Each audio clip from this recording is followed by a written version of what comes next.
Chapter 491. When he was pushed out of the window by Gu Fei, Drifting's heart was already in his throat. When he heard Gu Fei's shout, his heart was like dead ashes. How could Drifting not know apple vinegar, the brightest star in Dawn Fog City? He was being treated as apple vinegar. How could he have a good ending? Thinking of this, Drifting tried to turn his head and look down, but he immediately relaxed. Gu Fei, who was at the window upstairs, also felt sorry. Due to the chaos of the people below, Gu Fei's shout from the third floor didn't cause any reaction. The players below continued to focus on killing. Any shout from one of them was enough to cover up Gu Fei's careless shout. No one noticed that he was drifting, and he just fell straight to the ground. The guard room was only on the third floor, so it wasn't enough for him to fall to his death. However, the players around him were shocked. What kind of alien was this sudden visitor? Drifting climbed up, patted the dust off his body, and received a message from Gu Fei. Looks like you're in luck. Fuck. Drifting secretly pointed his middle finger at Gu Fei, who was at the window on the third floor, then turned around and limped away. The players around him wondered who this person was. No one went to fight Drifting. After hesitating for a few seconds, they finally realized that they were in the middle of a battle. How could they stop fighting so tacitly? So, the two sides fought again. Back on the third floor, Gu Fei cleaned up Drifting and sat back on the sofa. While waiting for the time to come, he carefully observed Giordano, hoping to see if there was anything unnatural about his actions. But Giordano just stood and talked. What could be unnatural about him? Finally, it was time. Giordano started his patrol on time. Gu Fei quickly stood up and sent messages to Sword Demon and Slim Waist Dance. The target is moving. Following Giordano, he went out and went downstairs. At the gate, Giordano pushed open the door and slowly walked out. Gu Fei was not in a hurry. He hid behind the door and peeped at the situation outside. For him, the longer he was exposed in the courtyard, the more danger he would face. In any case, he would not walk as slowly as Giordano, so he could use his speed to set off later. Paying attention to Giordano's speed and time, Gu Fei finally made his way out of the government office. While paying attention to his surroundings, he moved forward cautiously. Finally, after Giordano stepped out of the range Gu Fei expected, Gu Fei sent a message to Sword Demon. Close. Done. Sword Demon answered immediately. Hurry up and run. When you come out, do this and this, then find a chance to sneak away. Gu Fei taught his treacherous tricks to the Sword Demon. Gu Fei was not too worried that the Sword Demon would need to rush out alone because the fog would basically form by then. It would be relatively easy for the Sword Demon to hide. The air in the courtyard began to change and gradually became thicker at a speed visible to the naked eye. The players who were originally focused on the battle began to notice. What's going on? Everyone had this question. But Gu Fei did not care so much. At this time, he had already begun to sprint with all his might. Get ready. Gu Fei sent a message to Slim Waist Dance. It would take 35 seconds for the fog to completely form. Gu Fei left himself 20 seconds to catch up with Giordano. We're here. The moment Giordano stepped into the assassination site, the fog completely formed. Visibility was as low as in the wild. Gu Fei also happened to arrive behind Giordano. After reasonable calculations, everything was so perfect. However, then Gu Fei almost fainted because something happened that was not in his calculations. They were surrounded. A large group of people rushed out of the fog. They had already seen Gu Fei approaching Giordano. They waved their swords and shouted, "What the hell are you doing?" "I miscalculated." Gu Fei cried in his heart. He actually ignored a very important point. At this moment of being attacked, how could the players not focus on guarding against Giordano? They had a better understanding of Giordano's movements. They had probably been on guard from the moment Giordano appeared, but the fog had disrupted their rhythm, so they arrived a little late. They couldn't compare to Giordano's precise calculations, or else they would have been killed before they could even get close to Giordano. Gu Fei was right. The players were indeed on guard against Giordano's appearance, but there was a dispute on how to guard against him. Some people believed that the enemy might not know that this NPC was an important character in the quest and had chosen him as the target. So, being so cautious would only make it seem like they were hiding something. They might as well be more daring and pretend to ignore him, causing the enemy to avoid him like how they avoided the other guards. Others thought that this idea was too bold. They could not be sure that the enemy did not have this information. Perhaps they were waiting for Giordano to appear and then swarm him. Under the situation of the dispute, they finally came up with a plan that killed two birds with one stone: secretly protect him. When Giordano appeared, they did not rush to surround him and protect him. Instead, they mobilized a portion of their men to follow Giordano's movements while maintaining a distance from him. If there were any abnormalities, they would react immediately. If there were no abnormalities, they would naturally be fine. In the end, the truth was that no hostile guild had taken any action. Gu Fei, the assassin, had actually kept his distance from Giordano. In fact, he was even further away than them, the protectors. As a result, they were not on guard against Gu Fei. When Gu Fei began to sprint, it was already the fog stage. Under the cover of the fog, Gu Fei arrived at Giordano's side perfectly. These bodyguards, on the other hand, realized that something was wrong when they saw the fog. They quickly closed in, but they were naturally slower than Gu Fei, who was already prepared and had a fast speed. Don't come over. Gu Fei's sword was on the side of Giordano's neck again. The same trick was used twice. Gu Fei felt very ashamed. It's you again. Someone had already recognized Gu Fei.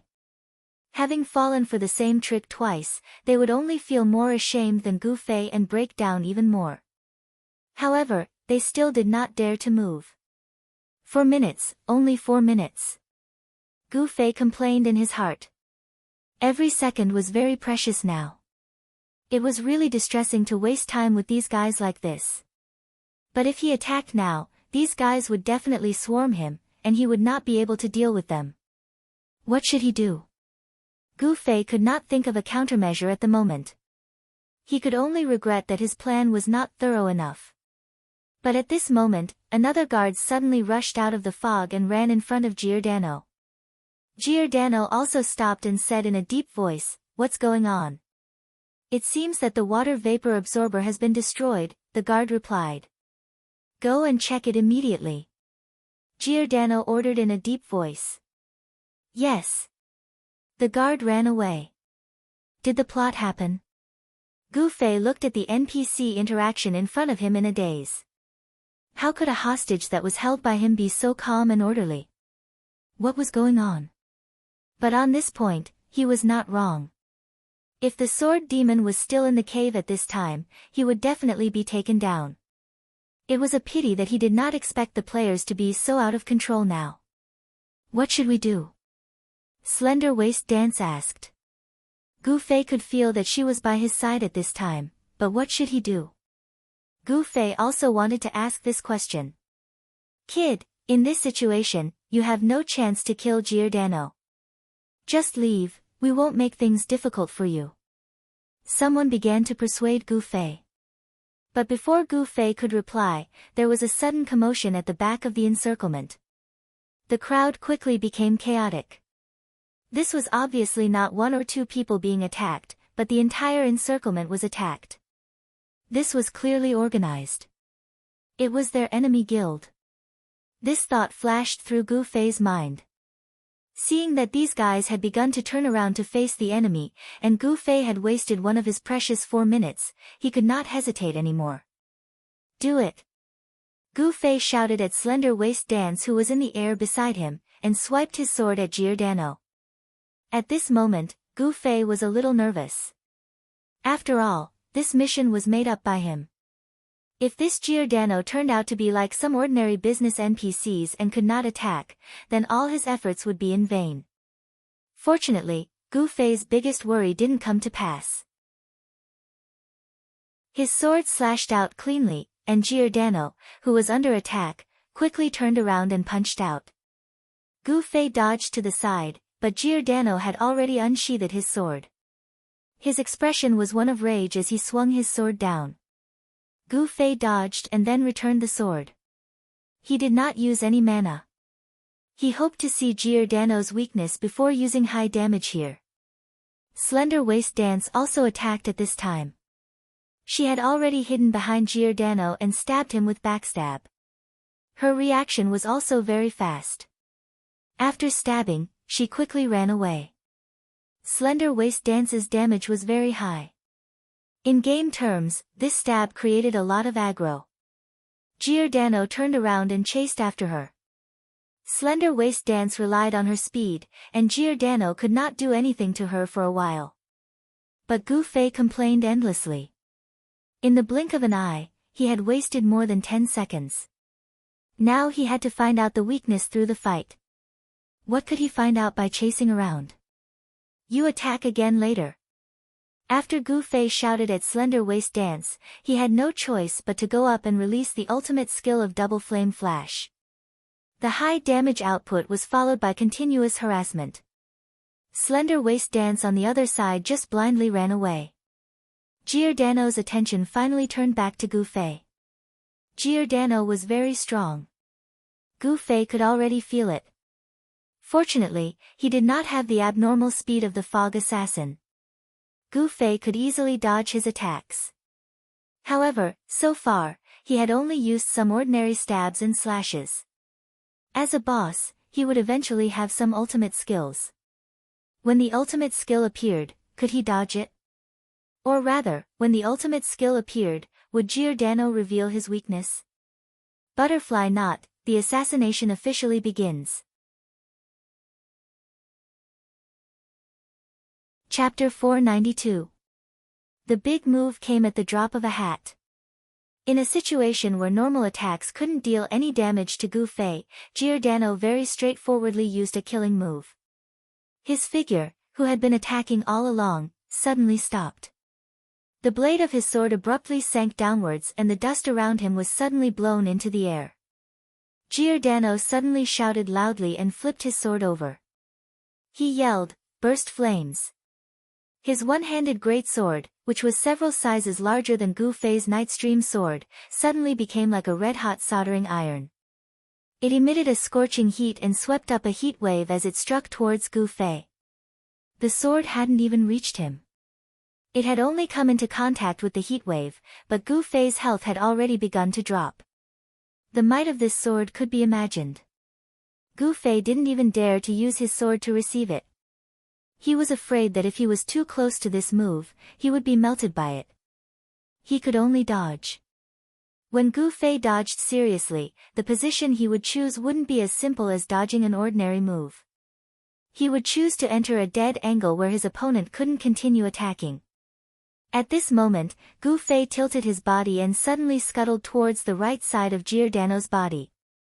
This position was precisely the angle where Giordano couldn't pursue after his attack unless his joints could complete a twist that humans couldn't achieve. With the reality of the parallel world's propaganda, this sort of thing couldn't possibly happen. There was no threat for the time being. This was the judgment of Gu Fei, who had successfully seized this dead angle, with great confidence. But Giordano seemed to know that this attack was useless. The bright red blade of his sword had already returned to normal, but then the blade of his sword turned into a pitch-black mass. It made people feel extremely heavy when they looked at it. Giordano's loud yell followed, "Crag burst." Gu Fei's judgment of the dead angle was extremely accurate. If Giordano wanted to attack him in this position, he would need to move his body by a large margin. This would give Gu Fei ample time to observe his movements and respond. However, Giordano's second, "Crag burst," attack was faster than Gu Fei had imagined. He followed up with his second attack almost at the same time that the "exploding flames" failed. This made Gu Fei a little confused, because from that position, it was impossible for the same move to hit him. What did this guy mean by using it again? At this time, Gu Fei didn't know that Giordano was using another skill. Although he had heard Giordano's yell, the tragedy was that flame burst and crag burst were a perfect homonym. Giordano's sword stabbed into the ground with incredible speed. Gu Fei was still puzzled by this inexplicable action of his. Suddenly, an incomparably huge force attacked him from beneath his feet. Not good. Gu Fei's mind spun extremely quickly, and his reaction speed was even more astonishing. He reacted a step late, dodging almost at the same time as the skill's explosion. The ground cracked and shattered rocks flew everywhere. Gu Fei was sent flying by the wave of dirt. He could feel his health rapidly dropping, but at the same time, he knew that he had dodged the majority of the force. It shouldn't be enough to kill him, right? Gu Fei paid attention to the drop of his health. In the end, he lost his balance in the air because of the flying dirt and rocks and fell to the ground. How are you? Slender Waist Dance glided over and quickly helped Gu Fei up.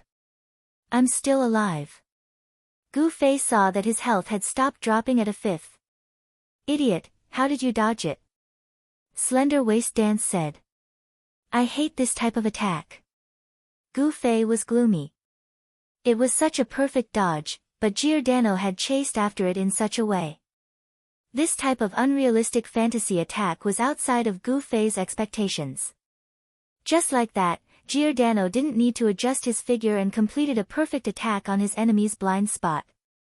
Of course, what was even more hateful was that damn homonym.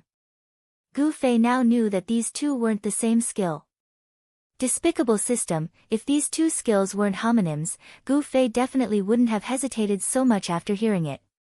At the very least, he wouldn't have lost so much health. Of course, the battle didn't stop there. Giordano turned around, and when Gu Fei wasn't in his attack range, he slashed out with his sword and yelled again, burst delay. Fuck. Gu Fei also yelled out. At the same time that Giordano yelled out, Gu Fei felt a sword wind that seemed to be able to tear through everything coming towards him. Gu Fei hurriedly rolled on the ground, and a deep crack appeared on the ground where he had just fallen. There should be a limit to how despicable you can be. Gu Fei clenched his teeth. 3 completely different skills with homonym names. It was hard to believe that this wasn't a deliberate design. Slender Waist Dance was so shocked that she couldn't speak. She had been right next to Gu Fei, but Giordano's hatred was clear, his target was clear, and his attack was precise. This attack didn't touch her at all. However, when she didn't react, Gu Fei dodged, and a crack appeared in front of her. A terrifying attack, a terrifying dodge, and a terrifying gap. Although Giordano's attack was terrifying, Slim Waist Dance felt that Gu Fei's reaction was even more terrifying since he was able to dodge the attack in time. You pervert. Slender Waist Dance felt that this description was perfect for Gu Fei. Are you ready? We're going. Gu Fei said to Slender Waist Dance. You saw his weakness? Slender Waist Dance was surprised. Giordano strode forward. After 3 consecutive killer skills, Giordano returned to the path of ordinary attacks. There was no helping it. As a boss, this was necessary. After all, bosses were for players to kill, so players had to have a decent chance. A boss that kept using high-level skills wasn't a good boss either. I can see the traces. Gu Fei said to Slender Waist Dance while dodging the attacks, this guy's attack path is a bit off and sluggish. This is caused by some of his old habits. Please speak Chinese, thank you. Slender Waist Dance said expressionlessly. To put it simply, he should have been using his left hand, but now, he's using his right hand. Gu Fei said. In other words, his left hand is injured, so he can't use his left hand? Slender Waist Dance's eyes lit up. It might not be his left hand. It could be any part of his left arm, especially the joints. Gu Fei said. Then we have to try. Slender Waist Dance said. That's right. Gu Fei nodded, let's hurry. It's the left shoulder, idiot. Suddenly, a lazy voice sounded from the side. Slender Waist Dance immediately turned around to look.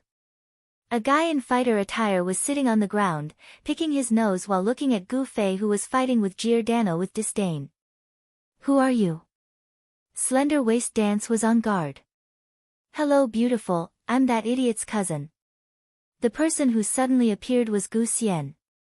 Gu Fei didn't turn around, but he already knew it was him from the voice. "Why are you here again? How did you get in?" Slender Waist Dance was shocked. This was because around their circle, the two guilds outside were fighting fiercely. It was hard to imagine that there would be a guy sitting on the ground so leisurely. His appearance didn't match the atmosphere around him at all. "Hee, I'm quite popular here." Gu Xian laughed. "Wind string, hurry and kill that guy." A confused player pointed at Gu Fei and yelled at Gu Xian. They were currently tired of fighting with their opponent's guild, and couldn't spare any manpower to protect Giordano. Gu Xian's reappearance surprised them, but what was even more surprising was that no one from their opponent's guild attacked Gu Xian. They could understand this point. Gu Xian was famous in Cloud Fog City, had good relations with people, and was also a free player without a guild. These people from the guilds recognized him, so naturally they wouldn't make things difficult for him. "Wait, let me see how this guy is going to deal with the boss first," Gu Xian said unhurriedly. "Fuck. Then what's the point of our quest?" The confused player was furious.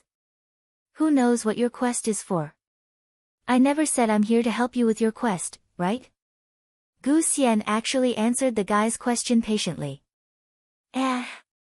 Suddenly, a heart-wrenching scream made everyone's heart skip a beat. Everyone couldn't help but look towards the direction of the sound.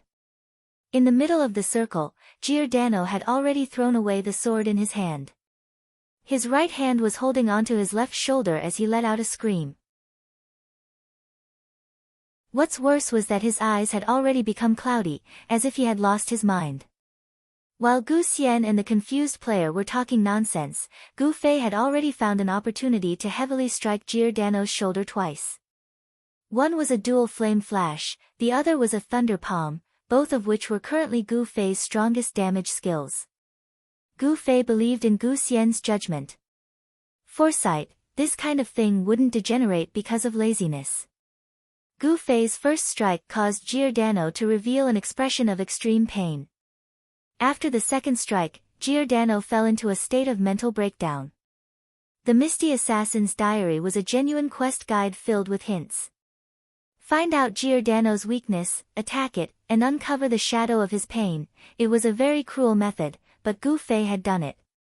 At this moment, Giordano's pain was very realistic. His eyes revealed a deep level of fear and trembling, which somewhat moved Gu Fei. This kind of pain, perhaps it wasn't just an injury. His injury must have been a terrifying experience. This was where Giordano's true shadow and pain lay. Perhaps this Giordano also had a complete past. "Hey, what are you daydreaming about? Hurry up and do it," Gu Xian said. Gu Fei was a bit hesitant. He knew that the person in front of him was just an NPC. Its fate was to be hunted by players. But this time, Gu Fei's quest was completely based on his imagination. Unknowingly, he already felt that these NPCs were a kind of living existence. Just like when he was reading the Misty Assassin's Diary, Gu Fei sincerely hoped that the lost assassin would be able to walk out of the fog and return to the path of his life. Do I still want to complete the quest? This question suddenly appeared in Gu Fei's heart. Chapter 493. Hey, hurry up and do it. What are you hesitating for? Everyone in the circle hesitated when they saw Giordano's heart-wrenching pain. Gu Fei only hesitated in his heart, but his expression did not change. Slender Waist Dance had already put a pitying expression on her face. Only Gu Xian was unmoved. After seeing the two's hesitation, he gave them a word of warning. "So pitiful," Slender Waist Dance said. "There's almost no time." Gu Fei said this for himself. Whether to do it or not, he had to make a decision quickly. The fog was coming soon. At that time, a large number of system guards would rush over, and even a god would not be able to escape. Come on, come on. At this moment, the crowd suddenly came closer. Someone shouted. Then, they saw a sword demon squeezing through the crowd with his face covered. In this day and age, masked people were no longer rare. Masked masks were a common type of equipment for assassins. However, for the sword ghost, it was more important not to reveal his face. Obviously, he knew that he belonged to the type that people would never forget after seeing him. Of course, Sword Demon also knew the coordinates of the assassination site. After escaping from the small woodshed, he used the trick that Gu Fei taught him to get away with it all the way here, just in time for the end of the mission. Sword Demon saw Giordano half kneeling on the ground in pain at a glance. With his face covered, no one could see his expression, but everyone could hear his surprised tone. Success. Yes. Gu Fei nodded. What about now? Sword Demon did not understand why Gu Fei and Slender Waist Dance did not make a move at this time. Instead, they stood beside Giordano like bodyguards. Isn't this cousin of the Gu family? Why is he here again? Sword Demon was very polite. He did not hurry to greet people at this critical moment. So pitiful. Slender Waist Dance pointed at Giordano and said to Sword Demon again. Huh? Sword Demon was puzzled. No wonder he was a veteran MMORPG. His mental fortitude was extremely high. In his eyes, Giordano wasn't a person. It was experience, gold, or treasure boxes. He didn't have any sympathy for a system character. Slender Waist Dance was a girl. Sword Demon could understand her mentality. Girls were often more immersive when playing online games, but Gu Fei. He didn't even blink when killing players. Couldn't he do it to an NPC? Sword Demon suddenly felt that human nature was too complicated. There's not much time left. Sword Demon reminded Gu Fei. I'll leave it to you. Gu Fei patted the Sword Demon.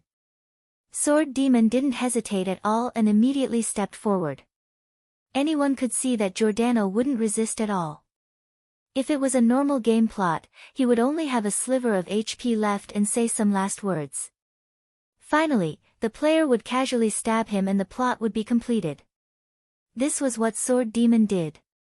He stabbed Giordano's body. Then, there was the sound of him falling to the ground. Sword Demon turned his head excitedly. I got it. There really is a quest.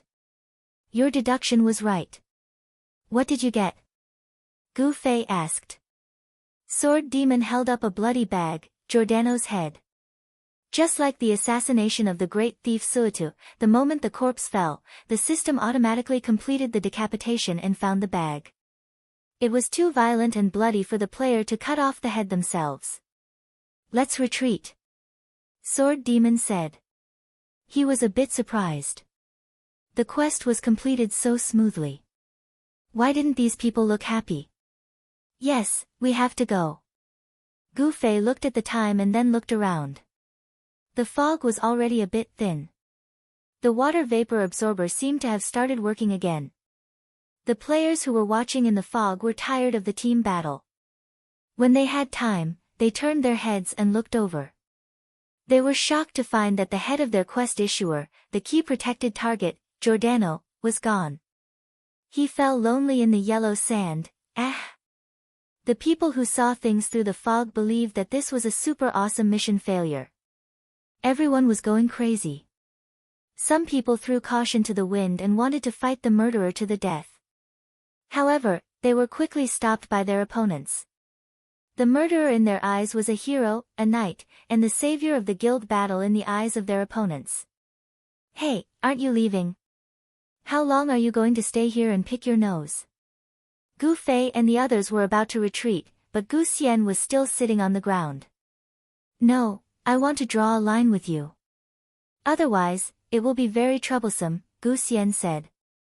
So Gu Fei ignored him and led the other two into the battle. The three of them were treated like heroes. The players tried their best to cover for the three of them. This was something Gu Fei didn't expect. However, they had long since studied the route of retreat. From the start of this quest, the biggest threat in Gu Fei's mind was the NPC soldiers. In order to block their line of sight, Wu Li's current route of retreat was to avoid them as much as possible. With the cover of the team, the chosen route, and the unique speed of the three of them, the retreat was daunting but not dangerous. The three of them smoothly rushed out of the main gate of the government compound. Behind them, the sounds of killing still shook the sky. It's over. Gu Fei looked back. He had spent a lot of energy and time on this for the past few days. Now that he had reached the end, everything was in the past. He suddenly felt a little disappointed. Sword Demon wasn't disappointed at all.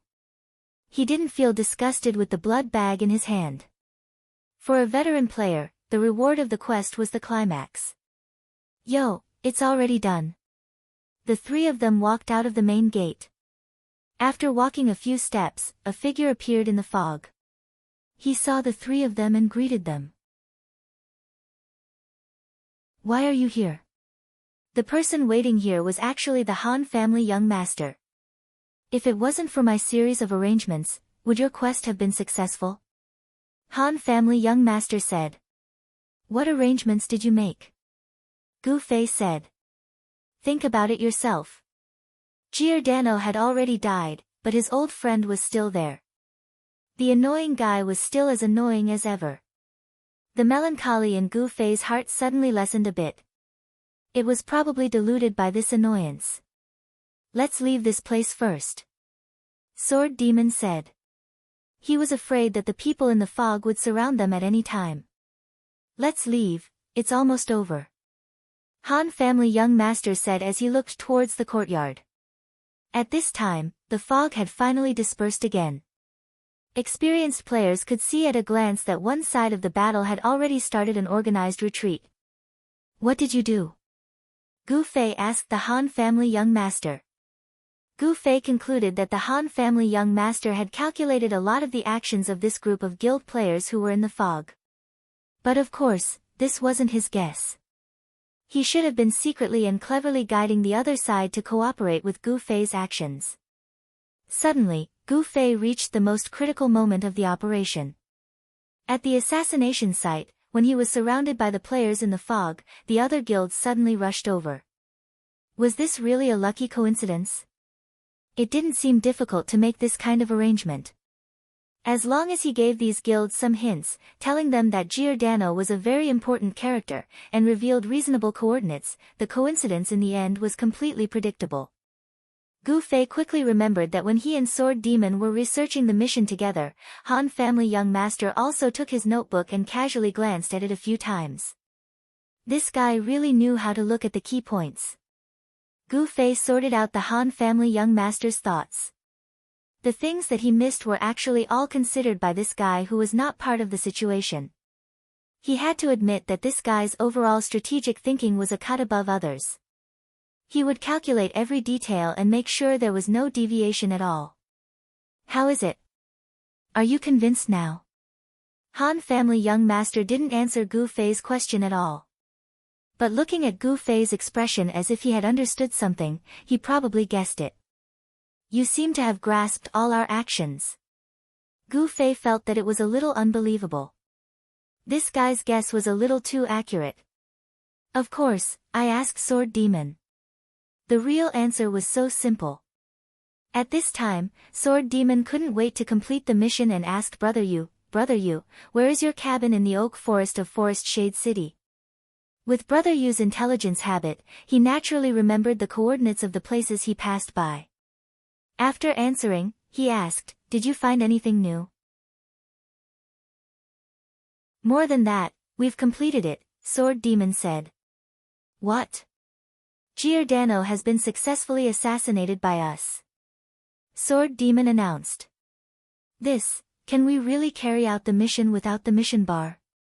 Brother Yu's stubborn online game thinking was subverted. Damn, I miscalculated. Unscathed in battle sighed. Originally, I should have followed Qianli this time. Yutian Shinming was also regretful. Brother Yu, experience and dogmatism can't be done. You've learned from this. Unscathed in battle said. Yes, the spirit of innovation is very important. Look at Qianli. Learn more. Yutian Xinming said. Hey, you too, you don't have to post it in the channel for everyone to see even if you're making sarcastic remarks. Brother Yu was depressed. These two people were clearly beside him, but they wanted to talk to him in the channel. Could it be that they had some ulterior motives? The two's intentions were quickly exposed, and they sent almost at the same time in the channel, Brother Qianli, take us to receive the reward. Shameless. Everyone couldn't help but sigh. Speaking of which, who does this mission belong to? Sword Demon also had this doubt. After all, there was nothing in the mission bar. Everyone, go and receive the reward. Try it and you'll know. The two shameless guys continued to shout. If even you guys can receive the reward, then there's really no justice in this world, Han Family Young Master said. Although those people went to Shady Forest City, it had nothing to do with the actual assassination. If they had to make a connection, touching the Misty Shadow Assassin's diary was probably their only achievement. So are we going to Shady Forest City now? Sword Demon was very spirited. Tomorrow, it's time to go offline, Gu Fei said. Oh, that's good. For Sword Demon, this day must have been very difficult, but since it was Gu Fei who released it, then no one would have any objections.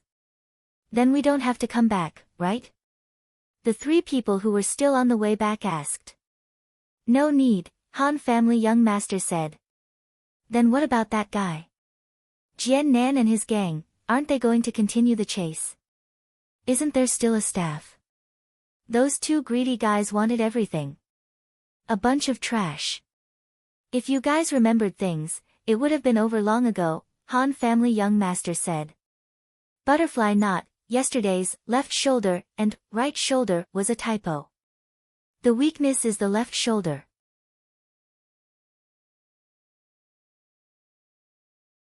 Chapter 494. Everyone didn't think much of it.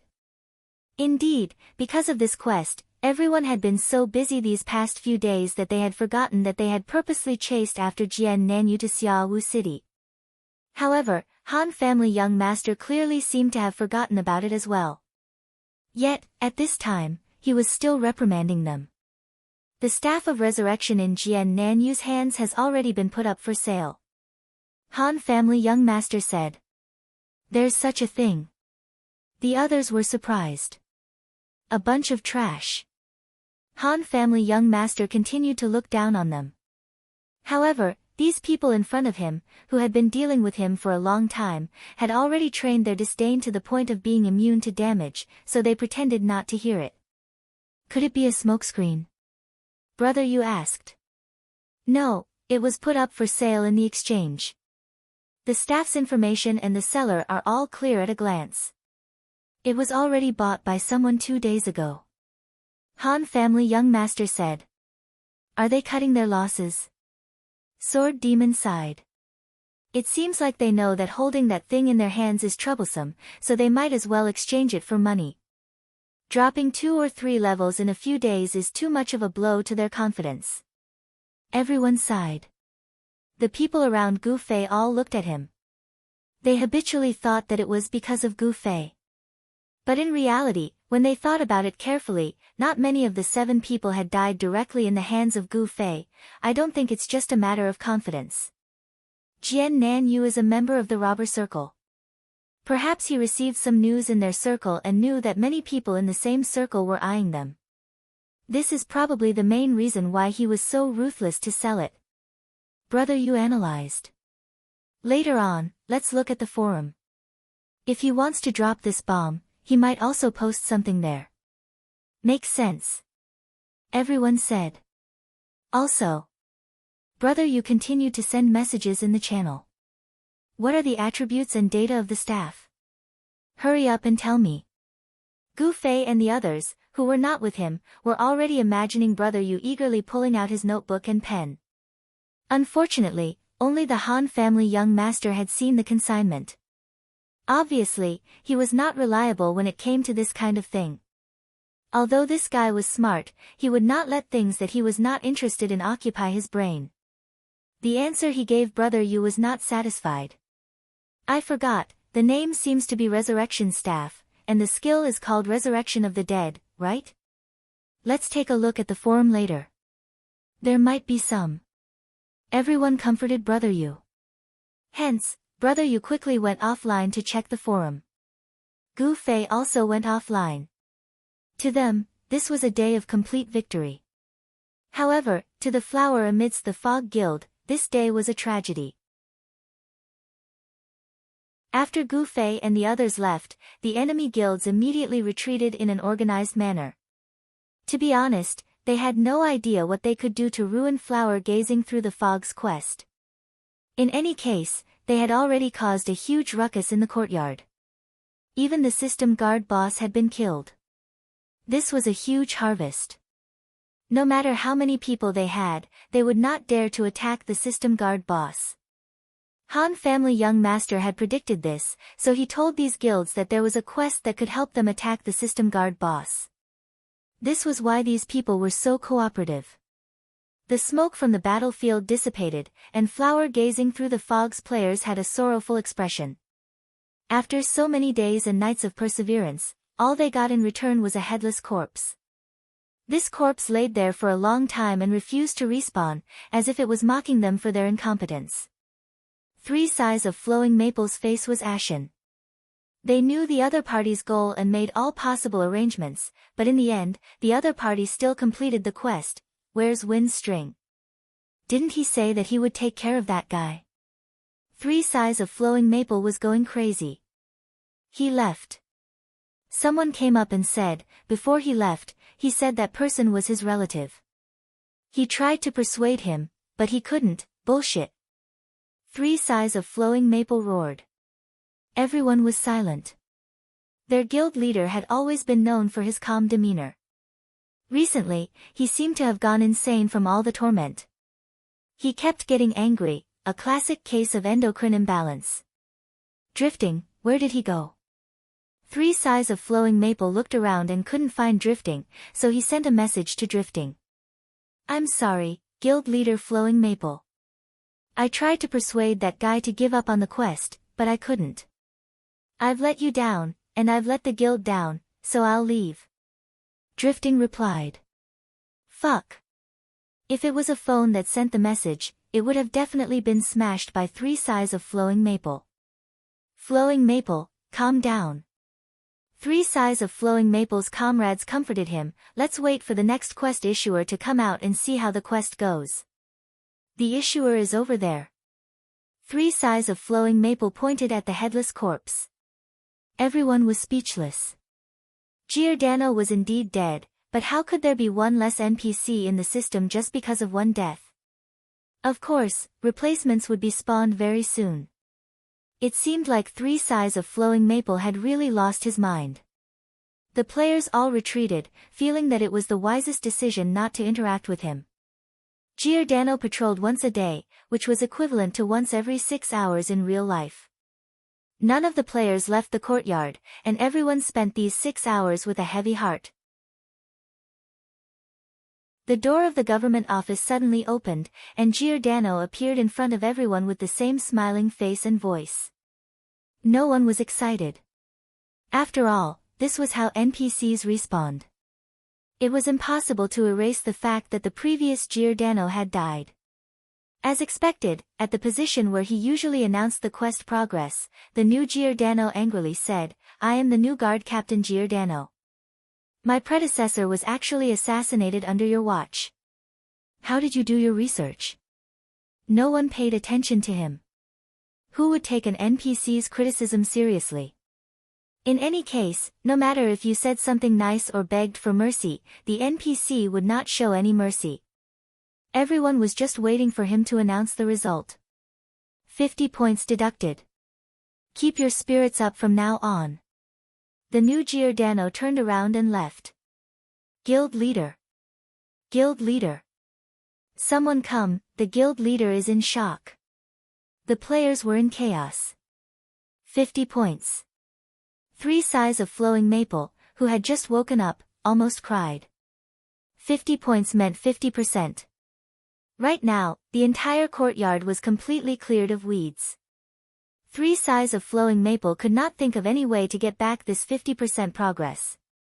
By relying on the meager automatic increment every day? Would he be able to see this quest completed in his lifetime? Disperse. We give up on this quest, 3 sighs of flowing maple announced dejectedly. Everyone was dejected and did not know what to say. The morale of the guild had fallen to the lowest point. Guild leader. At this time, someone suddenly sent a message in the guild channel. Someone outside the courtyard says that he wants to see you. Let him come, 3 sighs of flowing maple replied indifferently. Perhaps he did not even see what was going on, but he just gave an answer that he agreed. To him, he did not think that there could be any worse situation. Who is it? Someone in the guild muttered. The person quickly arrived in front of 3 sighs of flowing maple and the others. 3 sighs of flowing maple weakly glanced at the person and used an appraisal skill. Our guild does not accept people who are not level 40. The person was only a level 35 cleric. Giordano has been killed. 50 points deducted, right? The person said with a smile. Yes. After 3 sighs of flowing maple responded, he suddenly realized something. Who are you? How did you know? The person glanced at the lifeless players. Don't be discouraged. There is still a chance to salvage the situation. What chance? 3 sighs of flowing maple asked. Get 50 points in one fell swoop. If everything goes well, you can even complete the quest in one go. The person continued to smile. Who, exactly are you? 3 sighs of flowing maple had returned to his usual calm state. As he spoke to the person, he was already analyzing the situation in his mind. Who could this person be? A spy from an enemy guild?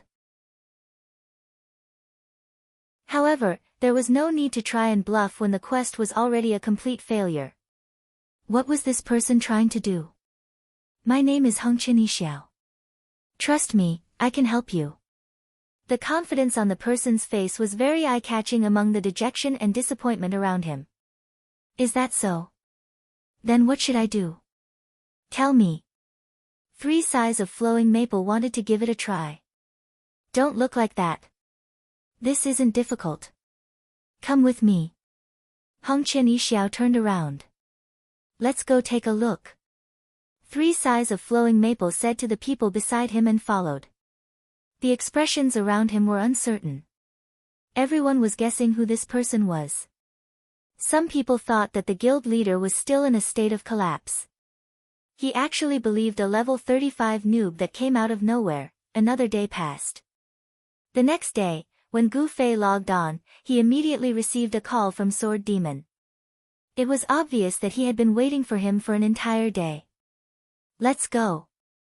Sword Demon called out to the crowd. Teleport. Gu Fei said to Slender Waist Dance. He knew that the teleportation scroll could not only teleport one person at a time. Get lost. It's free. Slender Waist Dance flatly refused. This kind of expensive item, Slender Waist Dance, was clearly only prepared to use it in times of crisis. To her, other people's laziness wasn't a crisis at all. I asked around and found a shortcut. It's much closer than Waterside City. Sword Demon said. Oh. Mist City, Waterside City, and Shady Forest City. These 3 cities form a triangle. It's possible to directly walk towards Shady Forest City from Mist City. Sword Demon said. Then why did the Misty Shadow Assassin pass through Waterside City before departing from Shady Forest City? Sword Demon was silent for a while. Can you not reason with the system? Sometimes it's very realistic, but sometimes it's illogical. Gu Fei complained. Passing through Waterside City should also be an important clue. If it's an ordinary player, they probably have to go there to find out something. Han Family Young Master said. What do you mean? What is an ordinary player? To put it simply, after exchanging a few moves, you can see through the opponent's old injuries. Do you think this is something an ordinary person can do? Han family young master said. What do you mean? Giordano's old injuries are a clue from the diary. But where are the old injuries? An ordinary person would have to spend a lot of effort to investigate. How could there be such a barbaric guy like you who would use violence to solve it? Han family young master said in disdain. You mean the clue is in Waterside City? Gu Fei said. I didn't say that. What I meant was that the assassin passed through Waterside City. It's not that the system is unreasonable, it's a clue deliberately left behind. Since you believe it to be true, then all the illogical parts aren't unreasonable, they're doubtful.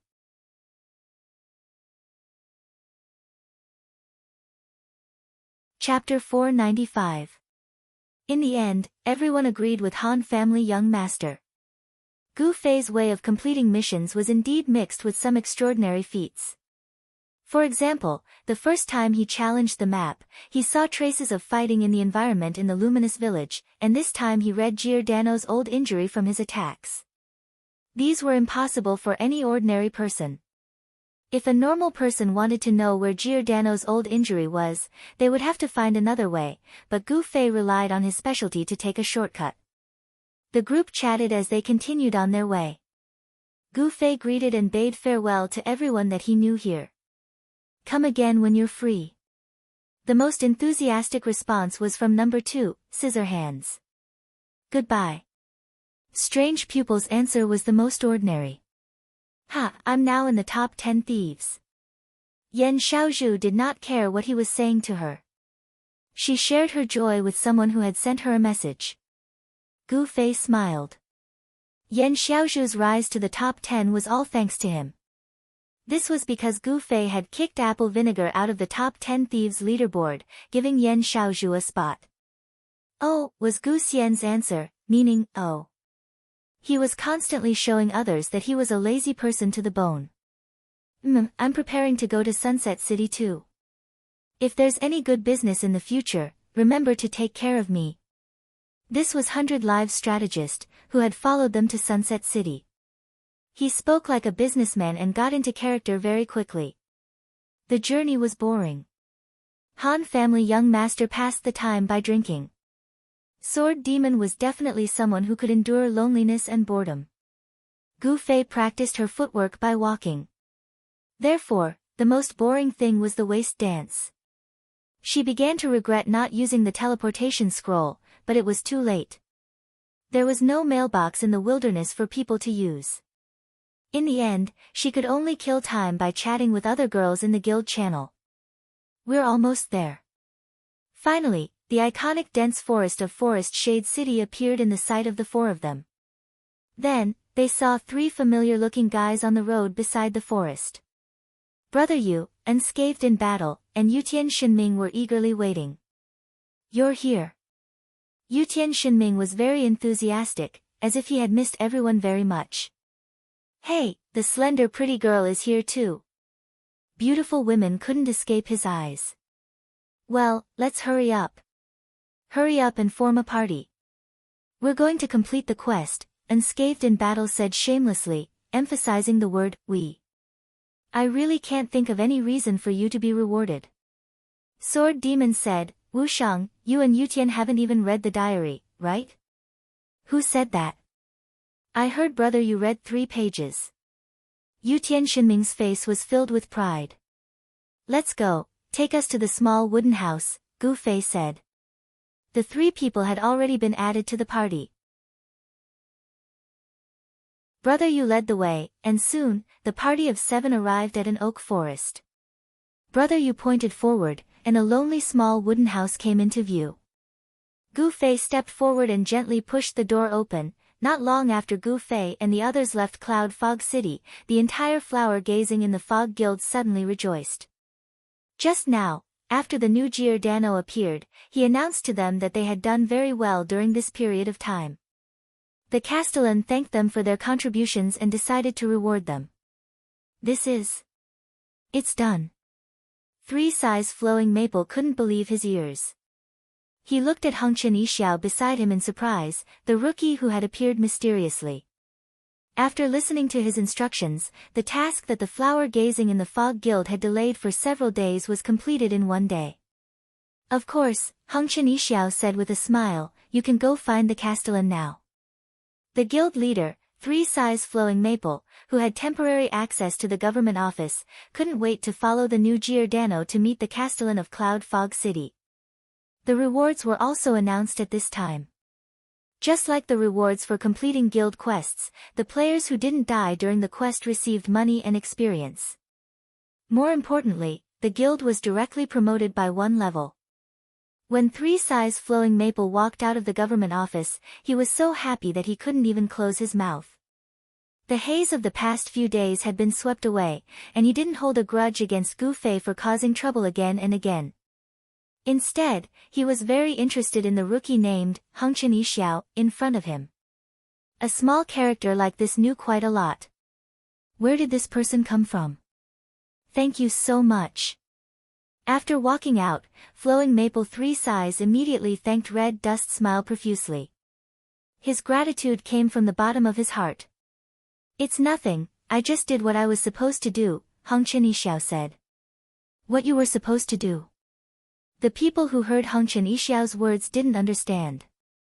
Your quest received damage that shouldn't have happened at the moment. Assassinating Giordano shouldn't have been a quest that current players shouldn't have been able to accept. Even if they did, they wouldn't have the ability to complete it, Heng Chen Yixiao said. But someone did accept it and completed it. 3 Size Flowing Maple's mind thought of the annoying black mage. That's why I said that he's an unreasonable existence, Heng Chen Yixiao said. Your GM? 3 Size Flowing Maple's reaction wasn't slow, and he suddenly came to a realization. No. Heng Chen Yixiao shook his head, I'm just a normal player. He smiled. 3 Size Flowing Maple and the others were a bit confused. If he was just a normal player, then what did it have to do with him whether their guild quest was completed or not? Moreover, this person didn't ask for any benefits from the start. Alright, congratulations on your guild rising to rank 7. I'm leaving.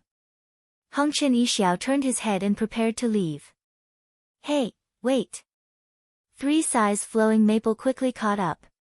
Although he still didn't know what kind of character this guy was, 3 Size Flowing Maple was sure that if he absorbed this person into his guild, there would definitely be benefits.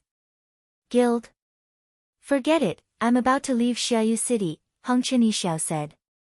Leave Xiaoyu City? Where are you going? 3 Size Flowing Maple subconsciously asked. After assassinating Giordano and receiving the reward, I should be going to Forest Shade City's Oak Forest. Heng Chen Yixiao seemed to be talking to himself. Forest Shade City, Oak Forest. The door to the small wooden house was pushed open by Gu Fei, but he was the last to enter. Every one of those guys was more impatient than him. Unscathed in battle and Yutian Shenming were the first to enter. It clearly had nothing to do with them. The light in the small wooden house wasn't very bright. Looking at the furnishings, it seemed like a study. There was an NPC sitting behind the desk. When he saw someone rush in, he didn't have much of a reaction. He only raised his head and looked at them. My name is Gru. What business do you all have?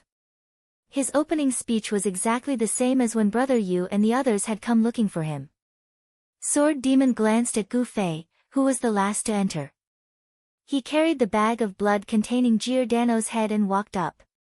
Everyone held their breath and stared. What kind of existence would this quest be?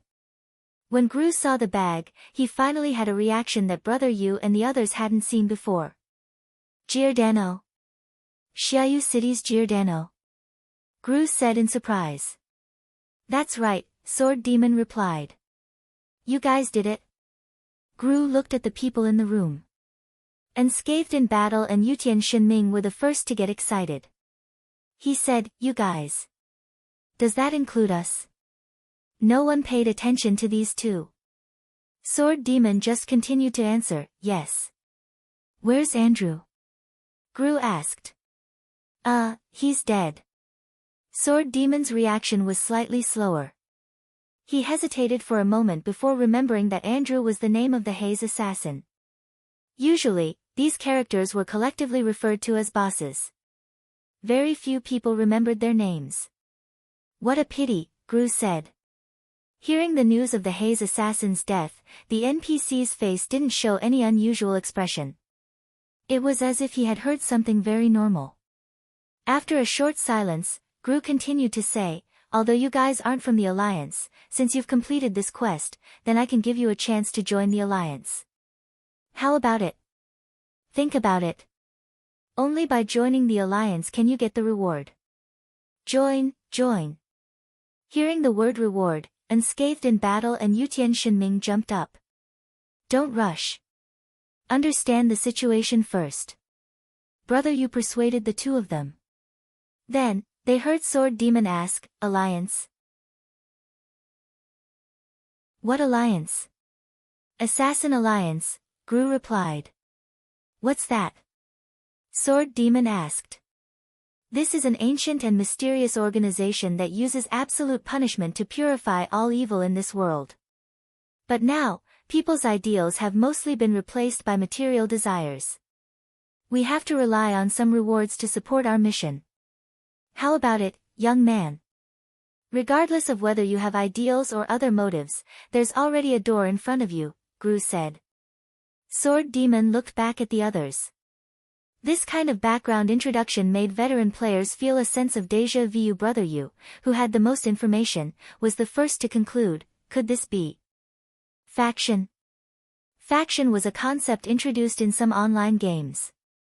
It divided players into different groups by the system to enhance competition and interaction among players. Since the opening of the parallel world, there hadn't been any introduction or publicity about factions. Some players had criticized this, but the officials had remained silent. Could this be a faction? Very similar, join and give it a try. I don't know if we can retreat when the time comes. It doesn't matter. Factions are just a type. Strength will be determined by the final players. Then should we all join this assassin alliance? I wonder if there are any class restrictions. Can we only be assassins? We'll know after we try. After a long series of discussions, many people decided to give it a try. The first to bear the brunt was naturally Sword Demon.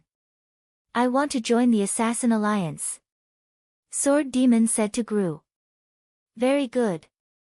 Young man, I hope you can fight for your ideals and not for money. Take it. This will be a symbol of your identity.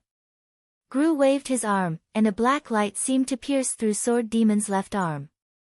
Sword Demon also felt a sharp pain. He quickly rolled up his sleeve and saw a tattoo of a dagger inserted diagonally on his arm.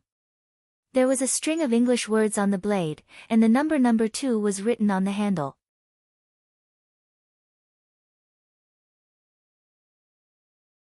Chapter 496. A group of people surrounded him, grabbing onto Sword Demon's arm to look at it. Yutian Shinming pointed at the pattern on the dagger. What does it say? Death or glory?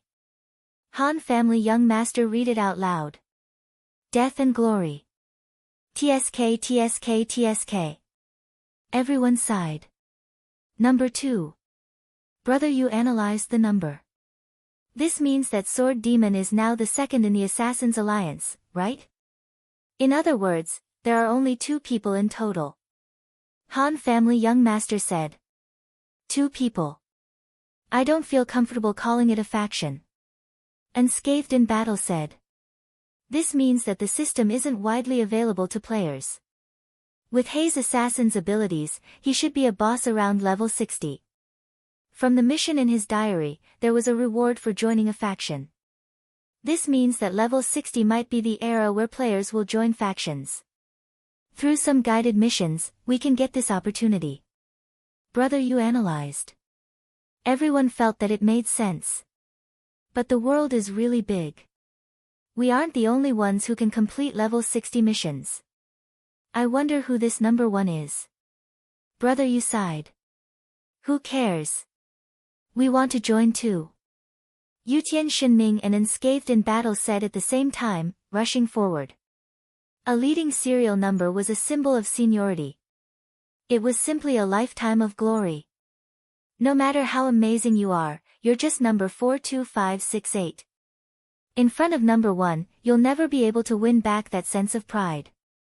Otherwise, why would QQ's short ID be called Beautiful ID? I'll take 3, I'll take 3. Yutian Shinming and Unscathed in Battle roared as they charged at Gru. In the end, Gru just looked at the two coldly and said in disdain, although the Assassin's Alliance has lost its purity from ancient times, it's not a place that anyone can join. Then how can I join? The two of them asked at the same time. Gru ignored them. Everyone looked at him in disdain. I've already said it. There's no reason for you guys to be rewarded too. If that's the case, then I'm probably the same. Brother, you went up and gave it a try.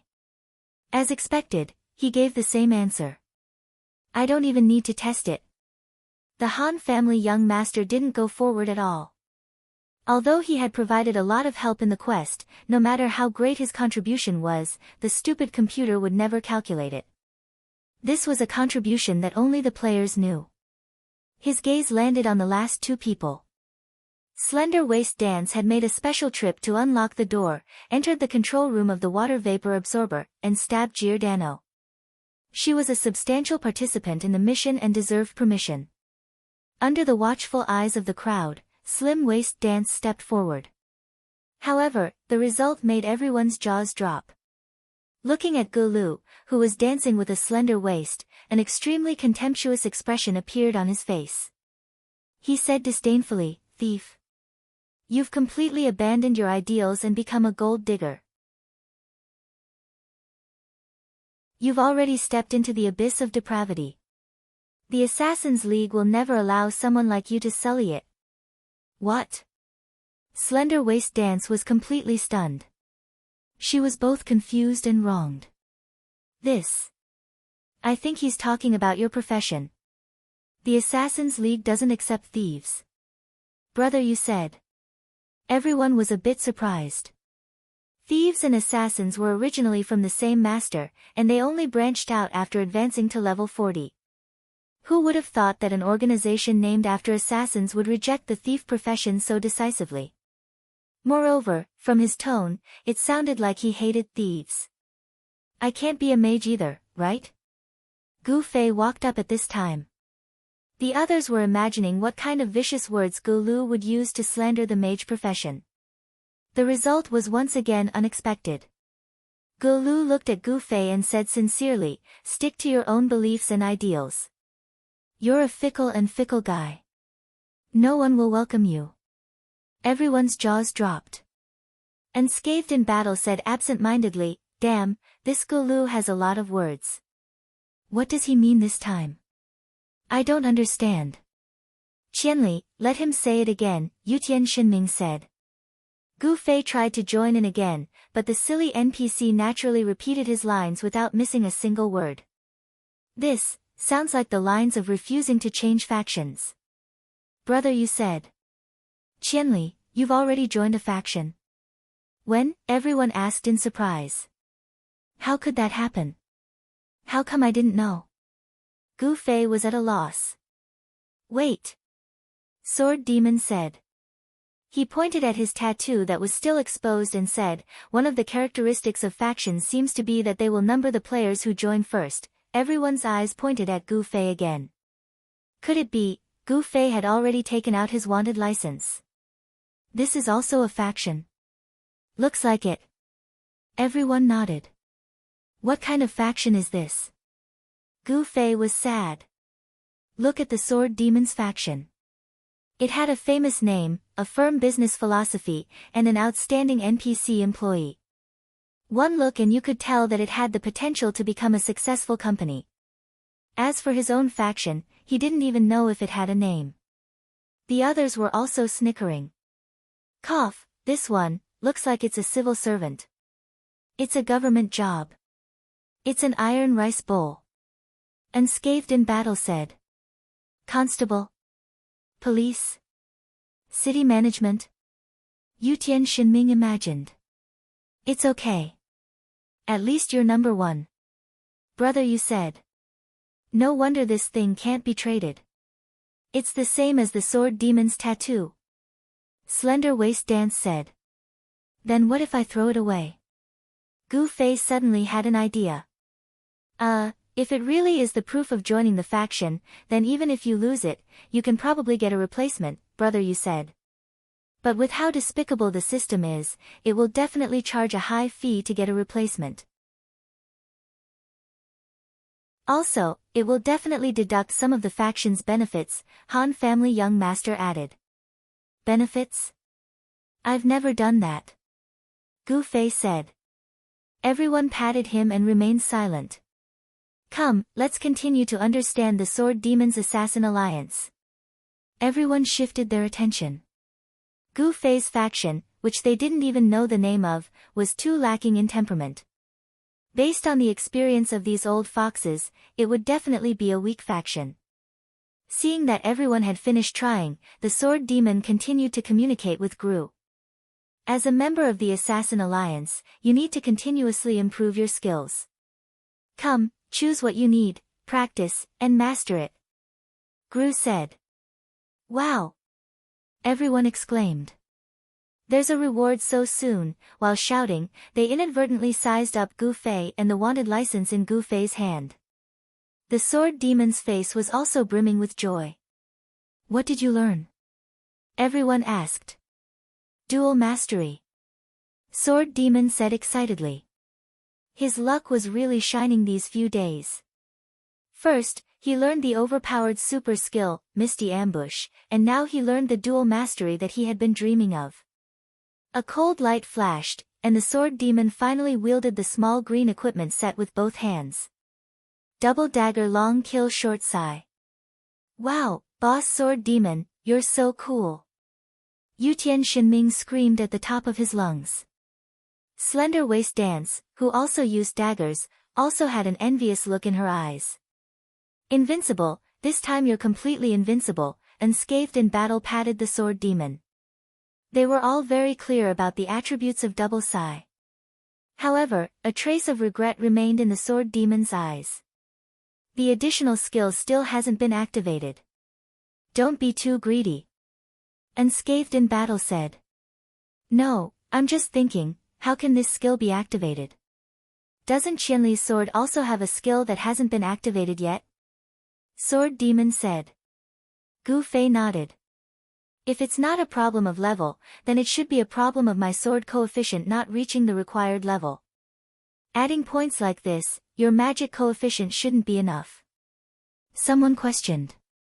His clothes have the attribute of magic mastery +1, someone reminded. Is Sword Demon's dagger coefficient not enough? If it's dual mastery, it's still divided into primary and secondary hands.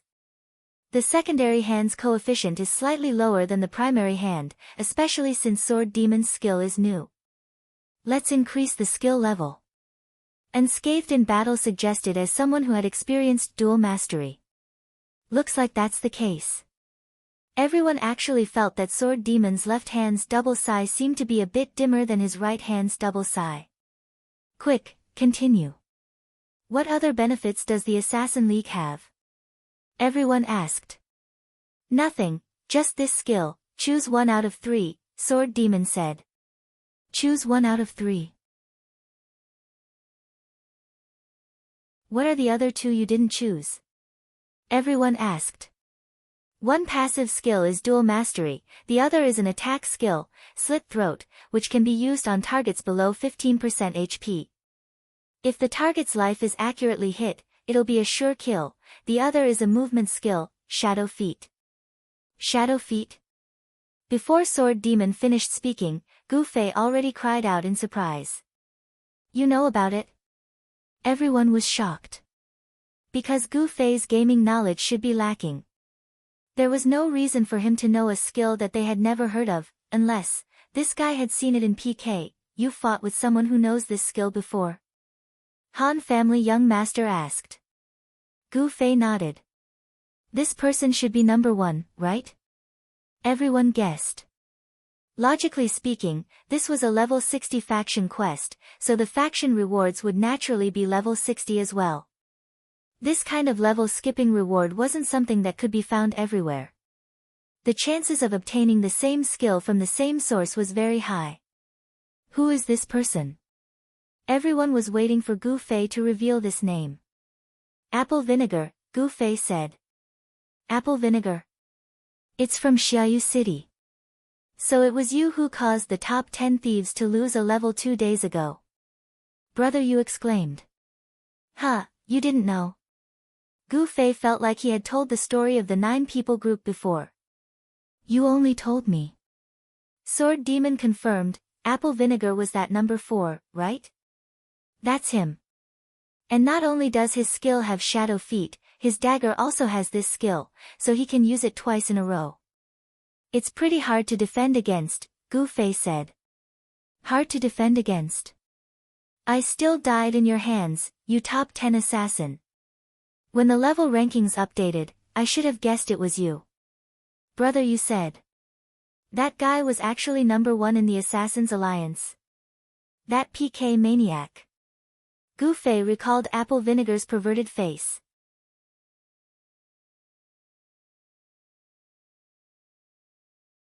Chapter 497. That's not right. Gu Fei suddenly shouted when he recalled the incident with the apple vinegar. What is it? The others looked at him. Back in Xia Fog City, I heard from Strange Eye that this apple vinegar has a wanted license, so he can enter and leave the government office freely. Now, he's the number 1 in the Assassin's League. How did he join 2 factions? Gu Fei was confused. Strange Eye is just saying. Is she sure that it's true? Han family young master said. I'll ask her. Yutian Shinming would not let go of any chance to interact with the girl. I'll do it. Unscathed in battle snatched the opportunity. Thus, the two began to argue. It was enough for one person to interact with the girl, but now, the other had joined in. No one liked this kind of competition. While the two were arguing, Gu Fei had already finished asking his questions. Strange Eye said, fuck. When Gu Fei uttered those 3 words, Yutian Shinming and Unscathed in battle already knew that the two were arguing. They both gave Gu Fei the middle finger. Gu Fei ignored him and continued, she only heard the rumor by chance. As for how it started to spread, I'm not sure. That doesn't make sense. Brother Yu said, Qianli is already the number 1 on the wanted license, which means that no one before him has this thing. This thing has never been revealed by the officials. If Qianli didn't say it, no one should know about its existence, so how did the rumors start? One more thing, I'm already the number 1. If the rumors are true, then Apple Vinegar's number will be before mine, even before the number 1. He's the number 0, right? Gu Fei said. That shouldn't be the case. The order of the numbers in a game is usually the same. Nothing in the parallel world starts from 0, so theoretically, this number shouldn't start from 0, Brother Yu said. Brother Yu, you have so many theories. Everyone looked askance at him. This. Because I'm not sure if there will be any abnormalities in this game. Brother Yu said dejectedly. Everyone could understand Brother Yu's frustration because in the quest they had just gone through, Brother Yu had made deductions from the game's common sense, while Gu Fei had filled in the blanks with his own imagination. In the end, Gu Fei's deductions were all correct, while Brother Yu's deductions were all wrong. Gu Fei patted his Brother Yu to comfort him. Just as he was about to continue the topic, the Han family young master spoke first, stop guessing. Other than satisfying your childish curiosity, what's the point of guessing who it is? Then what is meaningful? Gu Fei said. Mission. Sword Demon looked at Jelu as if he was talking to himself. Then he turned his head and said to everyone, there's a mission here. What mission? Everyone asked. It's a daily mission. Sword Demon said. Gu Fei immediately recalled the daily mission he had received from Giordano in the main city.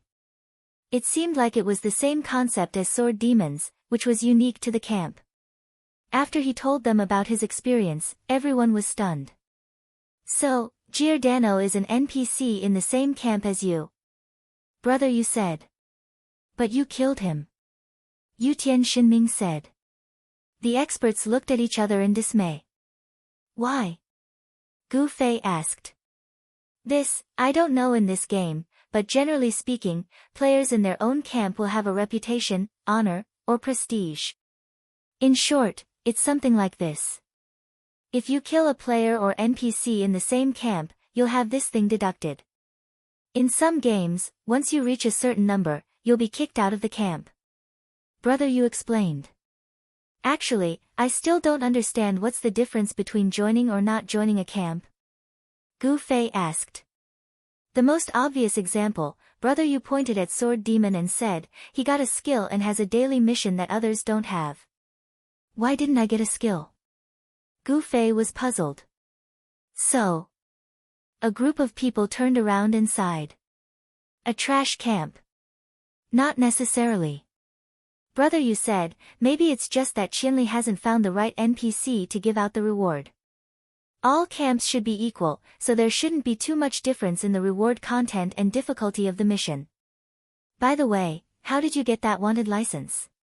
How could these veterans not know what Brother you said? It was just that they were a little unhappy to see Gu Fei, a rookie, walk in front of them again, so they habitually mocked his camp to deal a blow. In fact, it was good to be able to join a camp at this time, even if it was Gu Fei's trash camp, as they called it.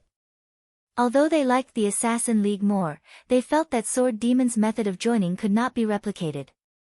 In comparison, Gu Fei clearly had a clearer plan. There are 300 wanted players, Gu Fei replied. Compared to joining the Assassin League, yours doesn't seem difficult at all. Yu Tian Xinming laughed. Because he had played the wind-chasing boots, he already had a certain level of success. It's not difficult, but it's more time-consuming. Brother, you had already estimated how much time it would take to complete 300 wanted missions. This was not calculated in hours, but in days. Moreover, this mission had combat risks, and brother, you did not have the confidence of those masters in PK. Besides, this mission was not an efficient way to level up, and his level ranking would definitely drop. In general, it was not a mission that could be completed happily while drinking tea and listening to music. Sword Demon, you're really straightforward. After listening to Brother Yu's analysis, Yu Tian Xinming changed his words. The sword ghost had a simple and honest smile on his face, as if he had no desire for anything. 300 times. Everyone was muttering this number.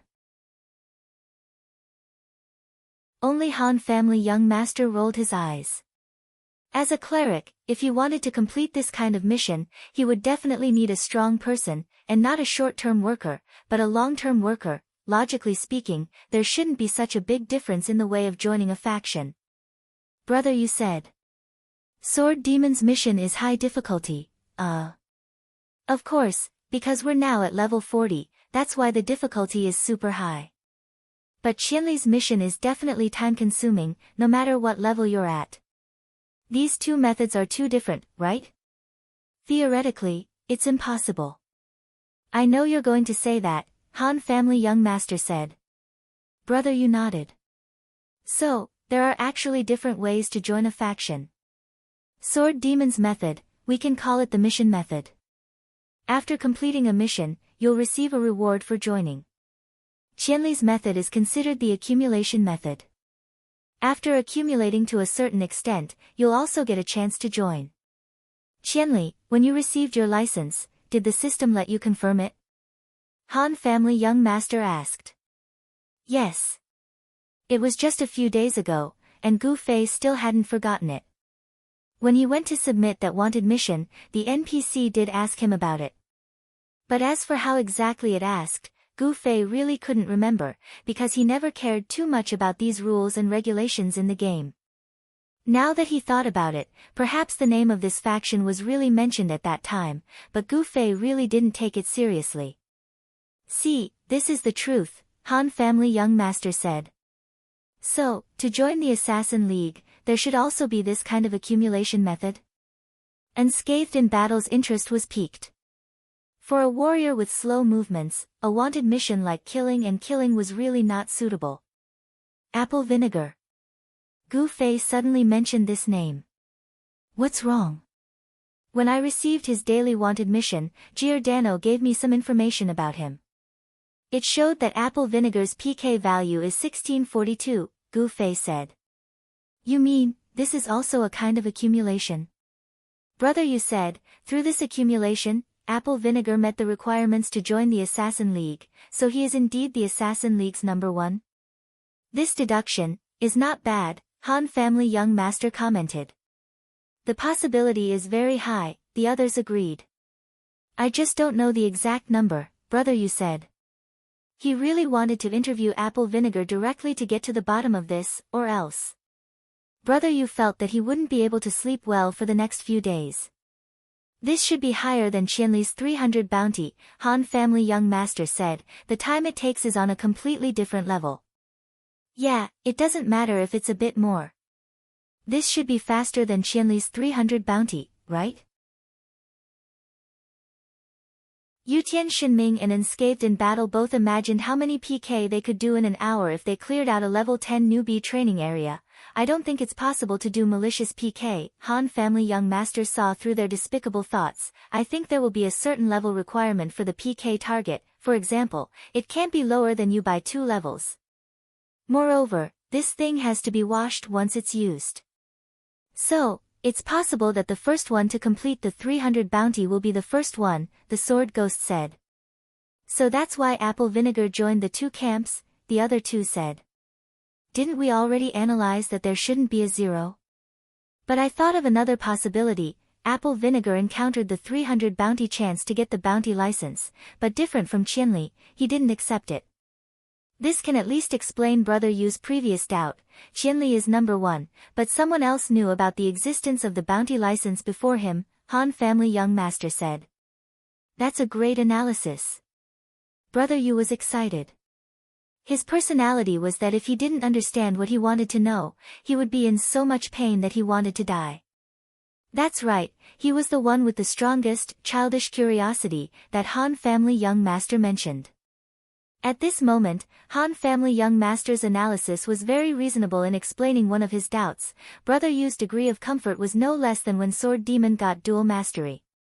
In that case, it's really apple vinegar. Sword Demon said. Logically, after joining the camp, you can use the camp channel in the chat channel. Do you too have it? Han family young master said. There was no camp in the channel's options, otherwise everyone would have known that this game also had a camp.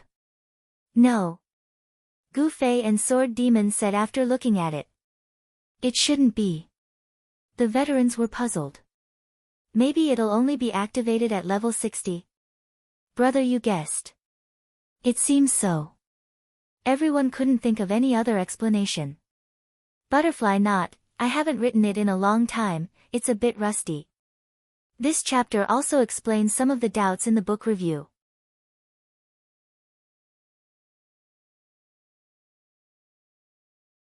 Chapter 498. In the process of killing people to clear his PK points, apple vinegar was the first to accumulate 300 people on the wanted list. Hence, he realized the wanted camp notification. However, he obviously felt that the camp was boring, so he rejected it. Hence, in the process of killing people, the accumulation of PK points finally allowed him to achieve another breakthrough, meeting the requirements to join the Assassin's League. This was to his liking, so he chose to join the Assassin's League and became the current number 1. What do you think? Is that what you mean? Brother Yu sorted out the deductions regarding apple vinegar and recorded them down. That's right. Han family young master nodded. Wait. That's not right. Gu Fei suddenly spoke again. What is it now? Brother Yu's face was pale. This completely logical deduction made him feel good. At this moment, Brother Yu really didn't want to hear another hard-to-answer question. To him, this was basically torture. When there was too much torture, it was inevitable that people would want to escape. It's like this. Gu Fei said, there are 300 people on the wanted list, which means the mission has been completed at least 300 times. Before that, he would have already received the Windchaser coat of arms as a reward, and it would be at least a level 2 coat of arms. Does this conflict with our hypothesis? Brother Yu asked. Apple Vinegar, I don't think he has a level 2 coat of arms. Gu Fei said. Of course, he had his reasons for saying this, because he had once used the level 2 Windchaser coat of arms to identify Apple Vinegar's cross-level dagger. Apple Vinegar's reaction at that time was the basis for Gu Fei's deduction. If Apple Vinegar had the same function as the Windchaser coat of arms, Gu Fei believed that the guy's first deduction would be that his opponent also had a coat of arms, and not be in disbelief. This deduction doesn't make sense. Han Family Young Master said, it's just a reaction at the time, there are too many explanations.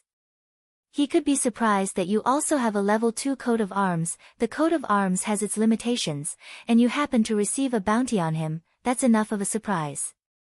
Or maybe he likes to act, and wasn't surprised, but pretended to be surprised. Look, there are so many explanations, how can you conclude that he was surprised because he didn't know it had such a function? It wasn't that Gu Fei didn't think of all these possibilities, but for some reason, he believed that Apple Vinegar didn't have a coat of arms. Gu Fei could only shamelessly reply, instinct. Instinct? There's such a thing in this world. Han Family's young master turned to ask the others. Ahem. How long are we going to talk about this for? Zhan Wusheng changed the topic abruptly. It was obvious that he was getting annoyed. Gu Fei shook his head, refusing to comment. It was obvious that he would continue to keep this matter in his heart. Han Family Young Master didn't say anything else, opened a bottle of wine, and left. Brother Yu looked depressed. Hey, why don't you guys come to a conclusion? Brother Yu felt that both of them made sense. Han Family Young Master was as meticulous as ever, and Gu Fei was the only one who had real contact with Apple Vinegar, after all. Based on his direct impression of a person, he would have some instincts, so it wasn't impossible. Therefore, the two of them insisted on their own opinions, and Brother Yu was caught in the middle, struggling in pain. Seeing that no one was saying anything else, Sword Demon stood up, seems like there's nothing else. Then, I'm going to do the mission. How could Sword Demon not be anxious when he had never experienced a daily faction mission before? Compared to Brother Yu, he didn't care about the result of the discussion, he just wanted it to end quickly. Oh yeah, Sword Demon, you said you have a mission, what kind of daily mission is it? Unscathed in Battle and Yutian Shinming came over to ask. It's PK, Sword Demon said, but it's very similar to the mission Qianli described. Gu Fei looked over and saw the sword specter holding a piece of paper that looked like a card. Brother Yu quickly took the piece of paper and raised it before his eyes to read it. Name, Breaking Arrow Location, Shady Forest City Profession, Unknown Level, Unknown Equip, Unknown Experience, Unknown, why is it all unknown? What kind of information is this? Brother Yu flipped the back of the paper, but there was nothing else. The sword ghoul spread his hands helplessly, took back the piece of paper, and shook it at the NPC Gru. Is there no other information? Collecting information requires a lot of manpower. The current manpower of the Alliance, sigh. Gru sighed. Ha ha ha, of course it's tight. There are only 2 people. Unscathed in Battle laughed. Everyone has the right and obligation to provide information to the Alliance. If you feel that your combat skills aren't enough to take on the heavy responsibility of cleansing evil, then it might be a good choice to start here, Gru said and handed over another piece of paper. As Gru spoke, he handed over another piece of paper. Yaru is in charge of collecting the information you gather and paying you. Sword Demon was stunned. He took back the paper and found that there were coordinates written on it. What does this mean? Sword Demon looked at his companions. It seems to be saying that players can submit information about other players to the faction. As Brother Yu guessed, his face lit up with excitement because this was his strength. He suddenly found that his strength was finally put to use by the system in the game. Let's go take a look at this place. Brother Yu said. Brother you won't be able to submit anything even if you go, right? This is the right and obligation of the faction players, Yutian Shinming said.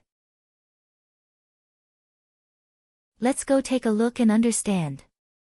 Brother you just wanted to figure things out first. So the group left Gru's cabin, followed the instructions of the coordinates, passed through the forest, and entered Sylvan City.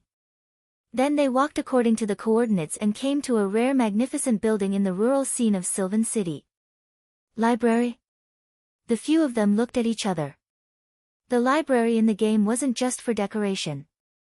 When playing the game and suddenly wanted to understand the settings of a certain aspect of the game, going offline to the website was naturally a choice. In addition, everyone could also look up the information they needed in the libraries of the main cities. Of course, it was all in the form of books. As for the communication between players like on the forum, there was naturally no such thing here. The few of them were either veterans who knew all the rules they should know as early as the early days of the game, or newbies like Gu Fei who didn't pay attention to the rules of the game. A place like a library was a territory they had never set foot in before. The Assassin's League is also very ostentatious. They don't just hide in the forest. Yutian Shinming said. Sword Demon looked proud and was the first to step into the library. Oh, so there are quite a lot of people in this place. The few of them passed through the library corridor and found that there were quite a number of players who came here to look for information. After asking the NPC, they found out that Yaru wasn't hidden at all. He was the librarian of the 5th reference room. When they arrived, they saw an old man with one foot in the grave, wiping books shakily. Hearing the player's call, the old man turned around, his eyes cloudy, but when they swept over Sword Demon, his eyes flashed just now. Did you guys see it? Yutian Shinming shouted. This is a very useful detail. We have to record it. Brother Yu took out a pen and wrote, Forest Shade City Library No. 5 Reference Room Librarian, Old Yaru, Assassin's League Intelligence Collector. When he sees fellow League members, his eyes will flash. Everyone came forward to talk to Yaru. He was only responsible for telling them where to find the books they needed. When Sword Demon walked forward steadily, everyone held their breath and watched attentively. Come on, young man. Let me see what you've brought. As expected, the lines were very different. Brother Yu seemed to have been writing quickly on the paper. He tore it off and stuffed it into Sword Demon's hands. Sword Demon looked down. Brother Yu had filled out a series of his information in the format of the paper in Sword Demon's hands. He gestured for him to hand it over to Yaru. Sword Demon didn't think much and handed it over. Yaru took it. In order to read the paper, he took out a pair of reading glasses from his chest pocket. Oh. Old Yaru nodded. Very good. Keep working hard. With that, he stuffed the paper into his pocket and handed a small bag to Sword Demon. What reward? The others looked at Sword Demon with envy. Experience, money, and faction honor. Sword Demon opened the small bag. Wow! Everyone's eyes were still red. Very little reward. Sword Demon said. Everyone was silent. They knew that Sword Demon was honest. He said very little, not even a number. It was obvious that it was so little that it wasn't worth mentioning. Try again. Brother Yu handed Sword Demon another piece. Sword Demon glanced at it. It was still Brother Yu's own information. However, compared to before, there were some changes. He purposely wrote the level as 30. Sword Demon handed over the paper again. Yaru took it and looked at it again. He sighed and shook his head. He handed the paper back to Sword Demon. Pay attention to the accuracy of the information. Is that so? Brother Yu immediately wrote another one. Try this one. Sword Demon took it and looked at it again. This one was absolutely accurate. In fact, Brother Yu had purposely written some mistakes in the first one. This time, it was all corrected. Oh, is there any new information to update? This time, Yara gladly accepted the new piece of paper and gave the sword ghost a small pouch. The sword ghost flipped it open. Less than before. I see. Brother, you nodded. It seems that the system will check the information provided by the players. The first time can tolerate mistakes. After that, the system will decide whether to accept or reject the information based on whether it is correct or wrong. The reward rules have to be tried more to understand. As Brother Yu spoke, he tore off a fourth piece of paper. Here, try this. Sword Demon took it and looked at it. This is too fake. The fourth piece of paper Brother Yu wrote had the name, Motherfucker. This was a name that couldn't possibly pass the review. It was obviously someone who didn't exist in the game. Other than that, the profession was made up, the level was exaggerated, and the equipment was drawn. It was a piece of information that couldn't be any more fake. The sword ghost handed it over, and Yaru took it. After looking at it seriously, his face became angry. We want information, not a joke. After saying that, he shook the paper in the wind, and the old man elegantly cut the paper into pieces. Everyone was mesmerized by the skill. Sword Ghost's face was covered in tears, and he held Brother Yu's hand tightly. Brother Yu, don't test it on me anymore. My honor has been deducted.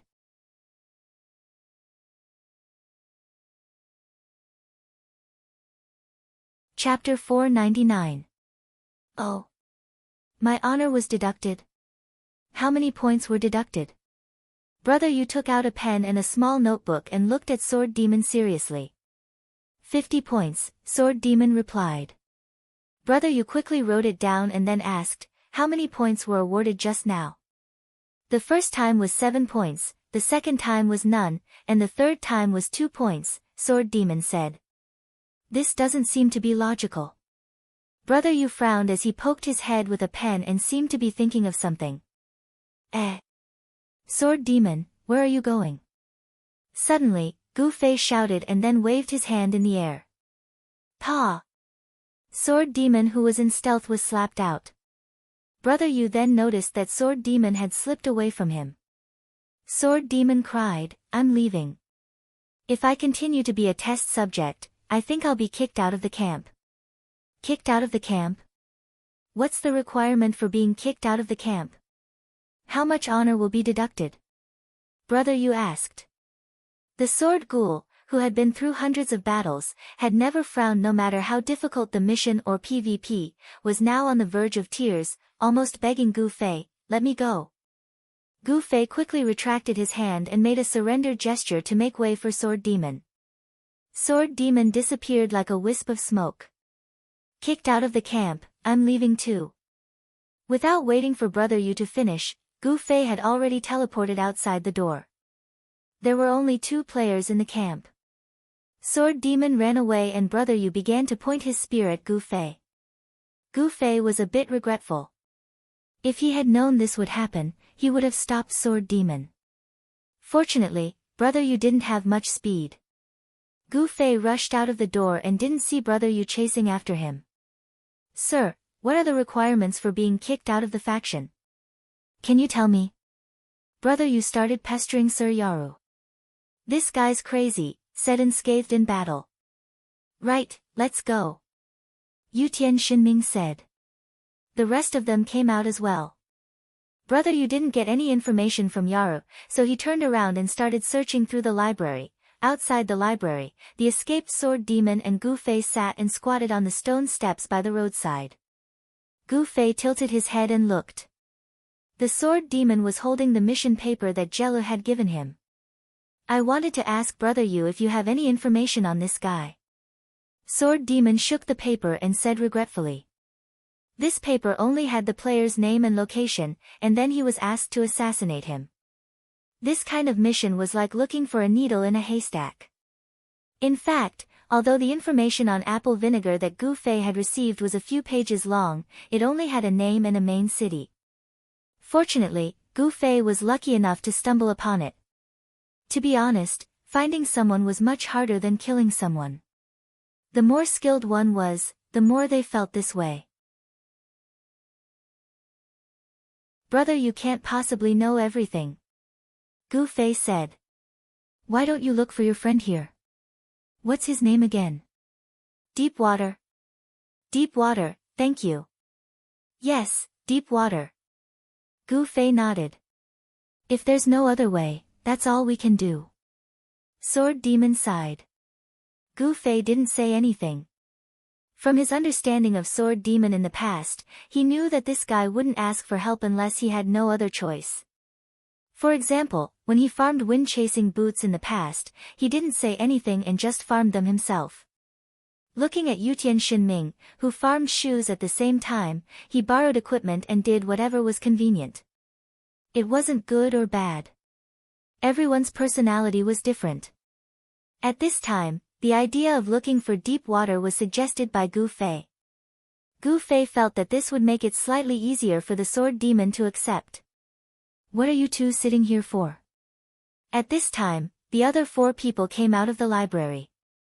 Seeing the 2 guys squatting by the roadside, the Han family young master asked. I'm going to ask Deep Water about this person. Sword Demon waved the paper. Together. Let's get together. If you want him to help, it's best if you don't let me appear. If you want him to feel better, you can tell him that I'm already dead. Han family young master said. Sword Demon didn't say anything. The relationship between these two was sometimes good and sometimes bad. Sword Demon had seen it many times. What about you guys? Sword Demon looked at the others. I'll go do some quests. I've wasted a lot of time running around. Unscathed in Battle had been in high spirits recently. Due to the death of Azure Blade, he rose to 2nd place on the warrior leaderboard. He was only 1 step away from the first warrior position he was familiar with. Although he had been running around with the mercenary group recently, the time he could use was very tight. During this busy period, he didn't hope to surpass 1st place. He just hoped to not fall behind. Even so, in a game with such a large group of players, the competition was too fierce. Although Unscathed in Battle worked hard, he was in unfamiliar places recently, which greatly affected his leveling efficiency. In the end, his ranking on the leaderboard still slipped.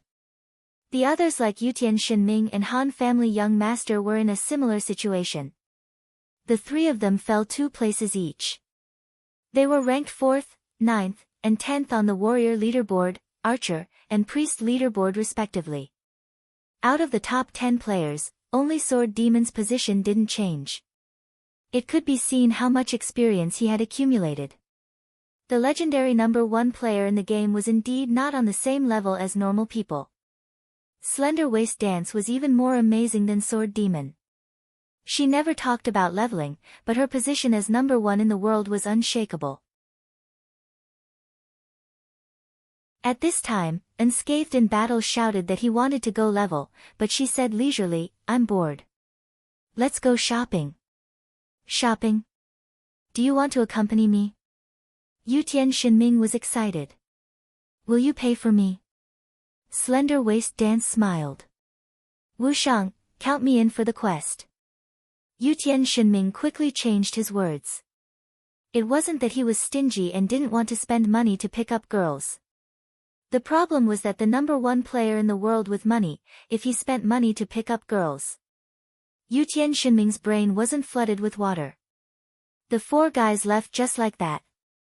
In the end, only Gu Fei and Sword Demon were left. I'll accompany you for a walk, then I'll go offline.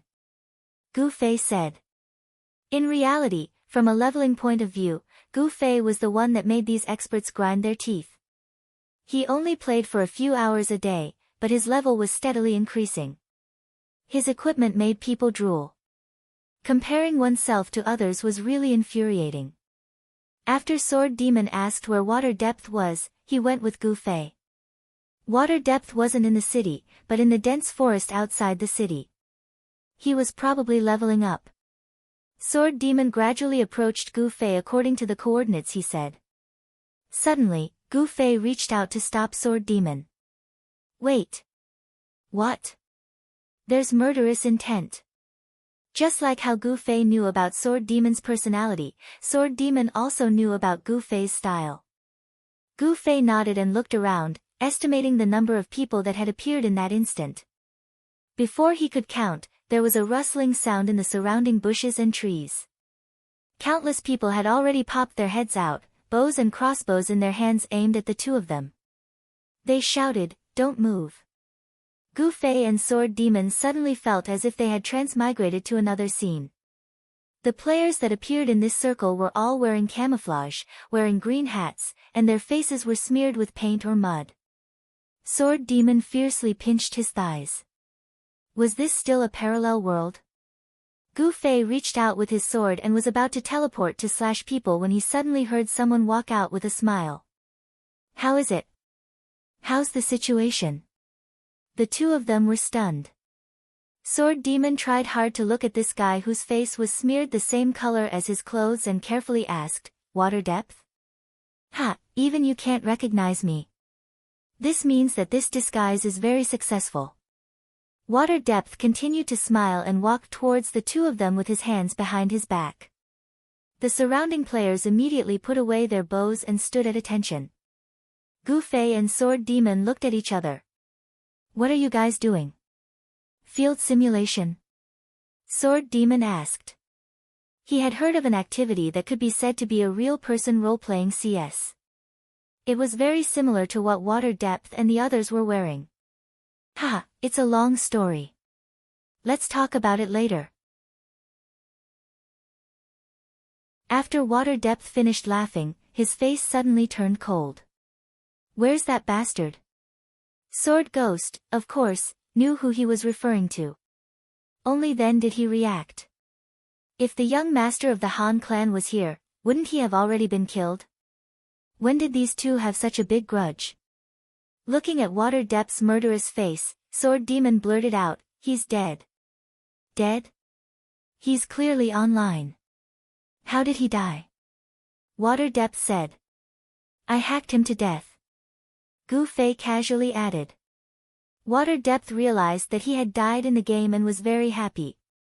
He patted Gu Fei and said, "Good job bro." After saying this, he didn't mention the Han family young master anymore and returned to the previous topic. He waved his hand and pointed at his subordinates. "How's our situation?" "Very good." Sword Demon calmly replied. "Luckily you came out in time," Gu Fei said. "Ha." Water Depth was happy. Sword Demon sighed. Seeing Gu Fei sheath his sword, he knew that Water Depth had misunderstood. Gu Fei's meaning was, "Luckily you came out in time, or else your people would have been hacked to death by me." Water Depth obviously thought that Gu Fei was saying that if it wasn't for Water Depth, he and Sword Demon would have died. "Why did you guys do this?" Sword Demon asked. "It's like this. Recently, there's a new person in our guild. He's been a soldier in real life and worked in the army. He seems to know a lot. He said that the terrain of Shady Forest City is very suitable for jungle warfare. We had nothing to do, so we trained according to his instructions. It's pretty fun. Look, our clothes are all custom-made." Water Depth showed off. "Green hat too." Only Gu Fei and Sword Demon thought to themselves. The two weren't such unkind people. If the Han family young master was here, these words would definitely slip out. "Isn't the city war about to start soon? We should also step up our training. I feel that everyone's PK level in the jungle has improved significantly." Water Depth continued. "City war?" Gu Fei and Sword Demon didn't understand. "Huh, you guys don't know. The guild war for the control of the main city seems to automatically start when the guilds reach a certain size," Water Depth said. Gu Fei and Sword Demon shook their heads. They really didn't know. The 6 members of the child elite group were already outside of the guild. Moreover, they weren't in the main city. Recently, they were busy with the quest from the diary. "Even brother, you didn't know about this news. When did this happen?" Sword Demon asked. "In these 2 days. The system directly released the news to the guild." It hasn't even been released on the official website yet. Water Depth said. Butterfly Knot, new chapter handsome.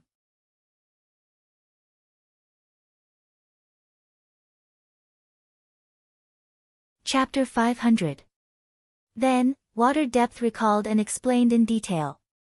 It turned out that the day before yesterday, when the various guilds were doing some guild quests in the guild building, they all received a letter from the system. The content wasn't much at all. It only said that the battle for the main city would be held in the next few days.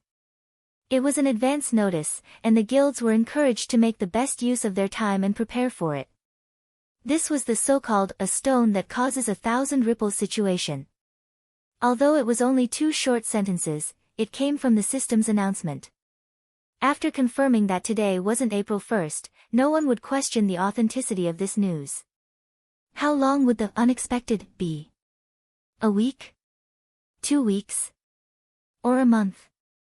While the players were guessing, they made the best use of their time to prepare according to the letter.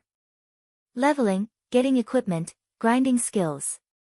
At this time, everyone felt that there was still a lot to do. Developing in the game could be said to be a chinli in a day. For example, the players of Child Elite Group had only been running around for 3 to 5 days, and their level ranking had plummeted. Water Depth's jungle combat training had already begun a few days ago. When he received the news that this activity was about to begin, he felt that his luck was really on his side. After the final defeat in the quest against reigning the 4 seas, Water Depth discovered many of his guild's shortcomings. Needless to say, the gap between them and an abnormally strong person like Gu Fei was something that could only be encountered by chance. As a guild, Water Depth still felt that it was most important for everyone's ability to be maximized. In that quest, the thing that left the deepest impression on him was reigning the 4 seas' well-coordinated archery formation. Water Depth's guild had the most lurkers who could double up as archers. Originally, he wanted to try and train everyone's archery coordination. He believed that when combined with their trap formation, it would be extremely powerful. But even so, in reality, Water Depth felt that the dense forest terrain of Shady Forest City was really uncomfortable, and always hindered the archers' performance. It wasn't without reason that most of the archers in Shady Forest City had turned into lurkers. Just when he felt that he couldn't go on any longer, this expert entered the guild. The expert was indeed an expert. After a little participation, he began to explain some of the key points of jungle combat to Water Depth from theory. First of all, he had to understand the undeniable effects of objective factors in jungle warfare. For example, the cover of the tree trunk was not conducive to large-scale maneuvers, which would weaken the range of long-range attacks. The tree trunk occupied a certain position, which would seriously affect the formation and overall coordination. Another example was that large-scale weapons would not be able to enter the forest at all. Of course, this problem was too real, but it could be ignored in the parallel world. This was the situation of waking up the dreamer with a single word. He could faintly sense the depth of the water. It was always hovering in his mind, but it was knowledge that could not be expressed in words. As a professional, he had an accurate summary. This analysis made Shui trust this person even more, and she asked for his advice. The expert also gave his opinion based on the actual situation in the game. First of all, the drawbacks of the jungle existed for both sides, be it in reality or in the game. Therefore, how to reduce the impact of the drawbacks on oneself and make full use of the characteristics of the jungle became the key to victory. If Brother Yu was here, you would have written down a thick book about the theories explained by the experts. This was no longer as simple as providing some gaming experience and skills, it was basically a mature scientific system. With so many things, it was impossible for the players to absorb everything in a short period of time. Moreover, there were many differences between the game and reality. In the end, Shui went through another round of selection, and felt that the only thing that could be done quickly was clothing. However, this alone allowed them to quickly feel the sweetness of the experiment after putting it into use. A self-made outer suit did not affect the attributes of the original equipment. With clothes that were similar to the color of the environment, it was indeed easier to hide in the jungle. Another reason was that it was impossible to determine the class of the opponent at first glance based on the attire, so they had to use identification. This was the difference between the game and reality. The players in the game had completely different classes, and each class had different ways of PK. If they couldn't figure out the class, they would just fight. It was either a beginner noob or a heaven-defying expert like Gu Fei. In short, they were all unconventional. After that, Shui listened to the expert's advice and no longer attempted to carry out large-scale coordinated operations in the jungle. Due to the lack of visibility in the jungle, even the best commander would not be able to effectively observe the changes in the battle situation. This way, they would not be able to seize the opportunity to carry out the best command. Didn't they see the Han family young master repeatedly making a big deal out of being at the highest point in the competition? Therefore, in the jungle, everyone had to rely on their individual combat ability. In group activities, a group didn't need too many people, because it was useless even if they had too many people. This was because a group that lacked a unified command basically couldn't be considered a group. Shui agreed with this, and then divided the guild of 15 to 20 people into dozens of small teams that specialized in jungle operations. The division process also caused some trouble, because friends who had a good relationship with each other naturally liked to split up and move together, and Shui couldn't possibly go against their wishes. In the end, many of the small teams weren't the ideal combination in Shui's mind, but that was the only way. After all, it was just a game, not a real army. It was impossible for an individual to completely obey the organization. After that, Shui started to lead his troops in the jungle, leveling up while carrying out practical training. Positioning. This was something that the experts repeatedly emphasized when it came to long-range professions' performance in jungle operations. If you had a good positioning, the tree trunk would be your helper. If you had a rubbish positioning, the tree trunk would be a hindrance. This became a famous saying in Shui's guild recently, and having a good positioning became everyone's ultimate goal. This was something that couldn't be taught, and could only be experienced in real combat, how to position oneself the most comfortable, and how to make the enemy the most uncomfortable. Shui talked non-stop like this along the way. Everywhere they passed, Shui's subordinates would stand up and look at them. After many days of training, he didn't know how much other things had improved, but his personal discipline had improved, and he had the demeanor of a soldier. But according to T-Bai, Gu Fei, and Sword Demon weren't very interested in what he was talking about. As for Gu Fei, his individual combat ability was already at the peak, and he could even take on a whole team by himself. As for Sword Demon, he came with a goal, not to mention that he wasn't the guild leader anymore, so he didn't have much time to study how to coordinate and command a team. Gu Fei saw that Shui was so excited that he forgot to ask why the two of them were looking for him. In this kind of situation, with Sword Demon's personality, he really couldn't open his mouth, so he had no choice but to give them a push. What? Shui spoke along the way, and the two only listened and didn't speak. They were feeling a little lonely, and when they saw that Gu Fei seemed to have a problem, they were happy and immediately turned around. Looks like you're quite busy, so we won't disturb your parade. We'll be leaving first. Gu Fei was hinting to advance by retreating. If it was a normal person, of course they would have reacted and immediately asked, right, why are you guys here? However, Shui was a passionate person, and when he was happy, he wasn't a normal person. He said, I haven't introduced Old Duan to you guys yet. Old Duan was the expert who taught them how to fight in the jungle. Shui kept mentioning this person's name along the way, and both Gu Fei and Sword Demon were numb. Next time. Gu Fei laughed dryly. He really dug a hole to bury himself. This comrade Shui had completely short-circuited today. Does he even know how to be a human? We're about to leave, do you dare to ask why we're here? Don't, since we're already here, let's see and listen and gain knowledge. Knowledge is power. Shui continued to short-circuit. Gu Fei looked at Sword Demon helplessly, and Sword Demon's expression was also quite helpless. He casually asked, "What's this comrade old Duan's name?" "ID is water-breaking arrow, what?" Before Shui could finish, the two of them already cried out in shock. Water-breaking arrow. What's wrong? Shui touched his head in confusion. Gu Fei and Sword Demon stared at each other intensely.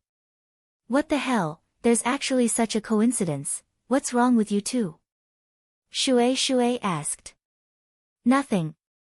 As Gu Fei said that, he could already see the dejected expression on Sword Demon's face. He was sure that Sword Demon would definitely give up on this mission, otherwise he wouldn't be Sword Demon, but Han family young master. Come, let's go. Old Duan isn't far ahead. Shui was still enthusiastically trying to introduce his family's talent to the two of them, looking like a child eagerly showing off his newly acquired limited edition toy to his friends. Since we're already here, let's see what kind of person he is. Gu Fei sent a private message to Sword Demon. Okay. Sword Demon said. Do you still plan on continuing this mission? If you do, there'll be a chance later. I'll take him down with my sword, you take him down with your blade, and then run. Gu Fei had a very bad heart. Forget it.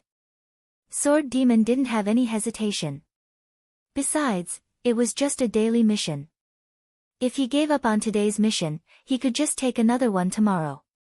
After following Shui for a few more steps in the forest, this guy was already shouting at the top of his lungs, Old Duan, Old Duan. Where are you? Let me introduce you to two fierce people. A person drilled out of the bushes and looked over. Gu Fei and Sword Demon also looked over at the same time. He wasn't tall, but he stood there as steady as a stone Buddha.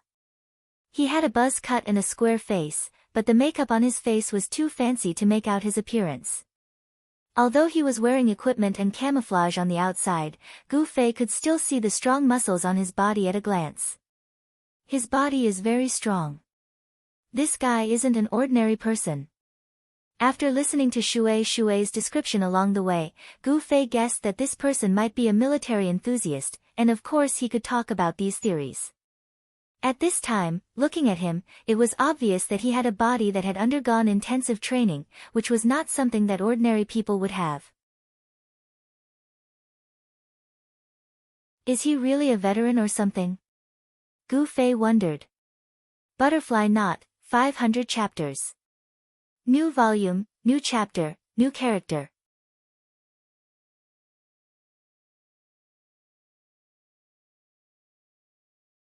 Chapter 501. Come. Water Depth enthusiastically waved at Old Duan, then greeted Gu Fei and Sword Demon. His attentive attitude was comparable to that of a professional matchmaker. This is Comrade Old Duan that I've been telling you guys about. Water Depth first introduced Broken Arrow to Gu Fei and Sword Demon. Hello. Broken Arrow first shook hands with Sword Demon, then extended his hand to Gu Fei. Hello.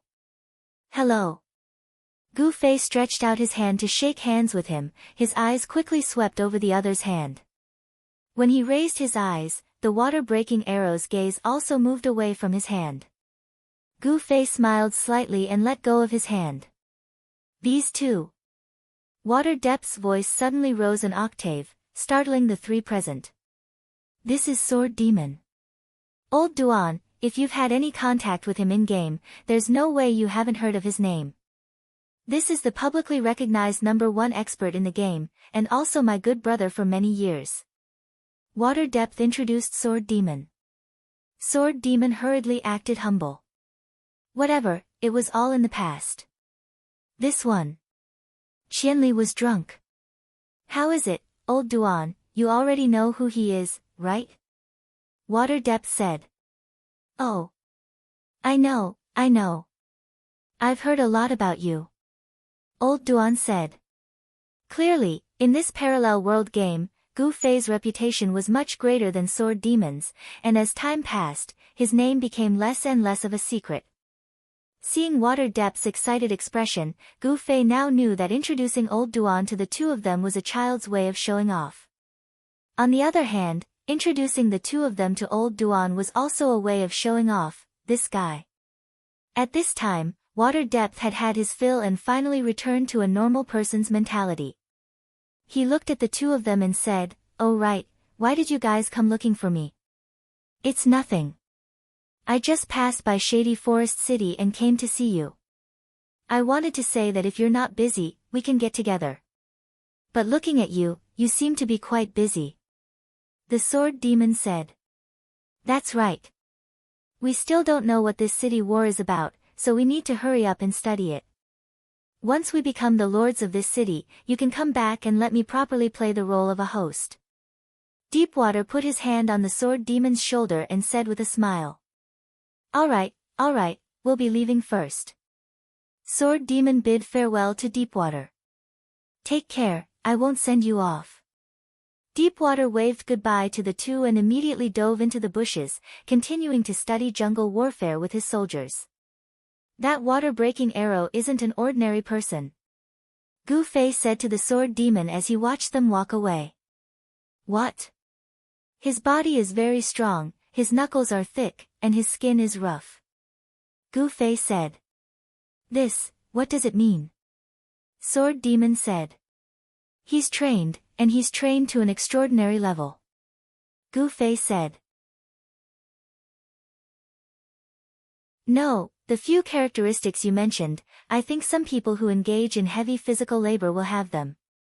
For example, migrant workers," the sword demon said. "The main point is his handshake," Gu Fei said. "His strength is neither too big nor too small, it's just right. This shows that he has considerable control over his strength. This is definitely a quality that can only be developed through specialized training." "Really?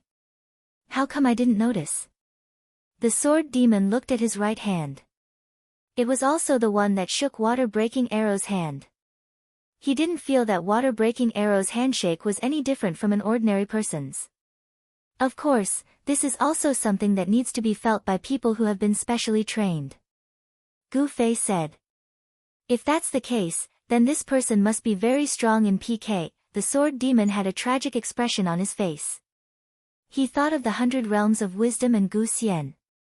These guys who had been trained were on a completely different level from ordinary players. "That's not necessarily true," Gu Fei said. "I see that his waist, abdomen, thighs, and neck are all obviously thicker, indicating that this guy is a strength type. If he chose to be a warrior, it may be more difficult to deal with, but he is now an archer. His advantage is agility, which doesn't match with his usual style." After such a long time in the game, Gu Fei no longer just blindly focused on Kung Fu. In this environment, he also needed to be proficient in the necessary rules of the game. How to combine Kung Fu with the game's profession, attributes, and skills was the main topic that Gu Fei was currently researching. "You can actually use identify on people." The sword demon was very surprised. "No. I didn't use it," Gu Fei said. "Then how do you know he's an archer?" The sword demon said. "You heard his name, Water-Breaking Arrow. He's destined to be an archer," Gu Fei said. "How could there be such a thing?" The sword demon wiped his sweat. "But he is indeed an archer, isn't he?" Gu Fei smiled. "That's right, he's a godly archer, but the way you judge, I'm joking. I saw the bow on his back," Gu Fei said. The sword demon was speechless. "Are you really going to give up this mission?" Gu Fei asked for one last confirmation. "Give it up." The sword demon sighed. "He's a friend with deep waters, and it's a personal mission. Have you ever thought about why the Assassin League designated him as your assassination target?" Gu Fei said. "What do you mean?" The sword demon asked. "Isn't there a saying? People do it, and the heavens are watching." Of course, in reality, there's no such thing as the heavens, but in the game, the system is the heavens. No matter what you do, you can hide it from anyone, but you can't hide it from the system. Gu Fei said. "You mean, this guy is like that apple cider vinegar, a PK maniac who kills people like scything flax?" The sword demon said. Of course, I don't know the specifics, but I think that the system can't just randomly point at a random passerby for you to kill. For PK, it's fine if the system turns a blind eye, but it shouldn't encourage it behind the scenes. Especially when the PK penalty in this game is so heavy. Gu Fei said. You're getting more and more familiar with the game's settings and rules. The sword demon was gratified. Sometimes, Gu Fei's rookie behavior really made experts like them want to vomit blood. No, I've just seen the pain of players after being PK. Gu Fei said. The sword demon was silent for a long time before saying, what you said makes sense. For example, a two-way mission. This kind of PK confrontation created by the system behind the scenes weakens the PK penalty. From this, you can see the system's attitude. They have a very clear understanding of PK. Also, once you die, you'll lose a level. This kind of punishment is indeed quite heavy. But this can't be helped. The parallel world isn't like the previous games, where new servers can be added every month or even every week. Newcomers can go to the new server and stand on the same starting line as other newcomers.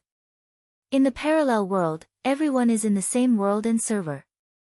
New players will always be behind old players by a period of time.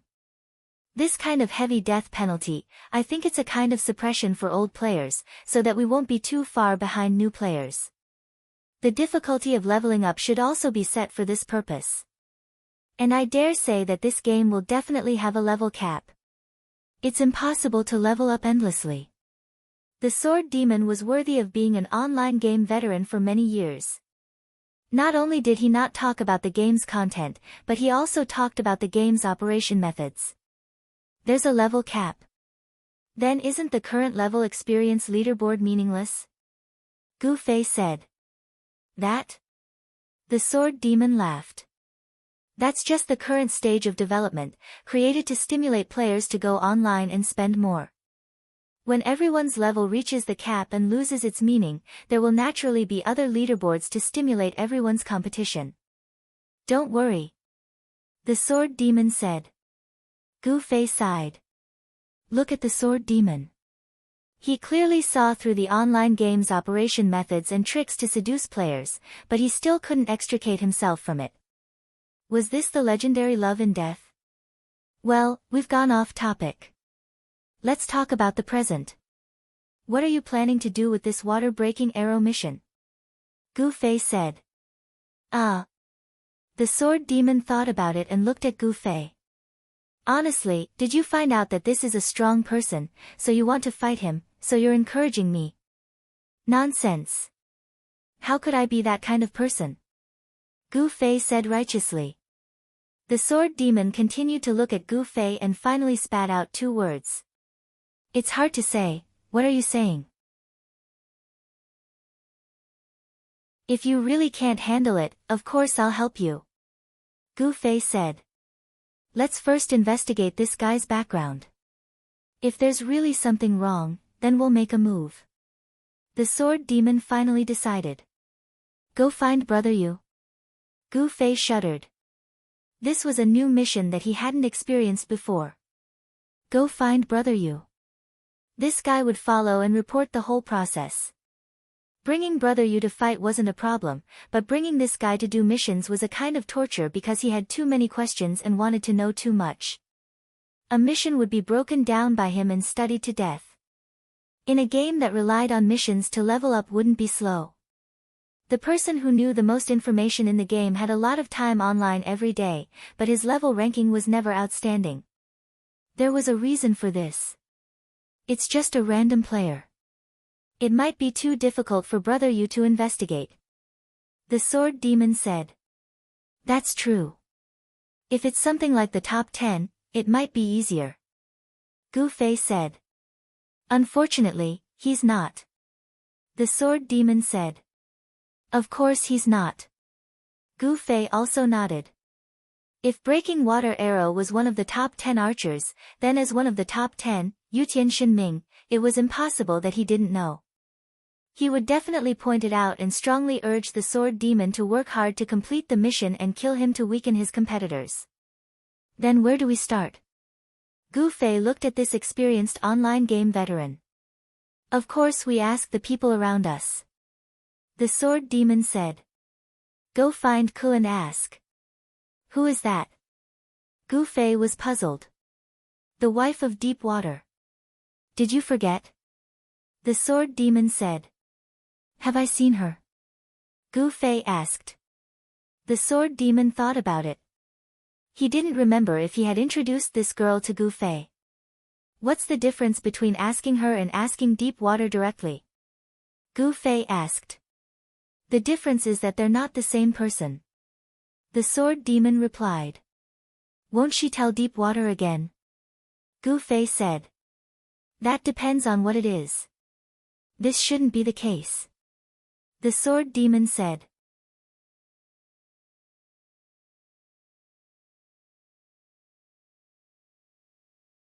Chapter 502. You're very confident.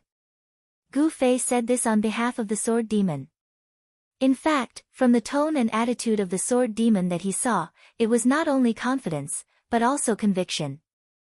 This made Gu Fei feel that the relationship between the sword demon and this girl named Ku should not be just that of a friend's girlfriend. They already knew each other very well.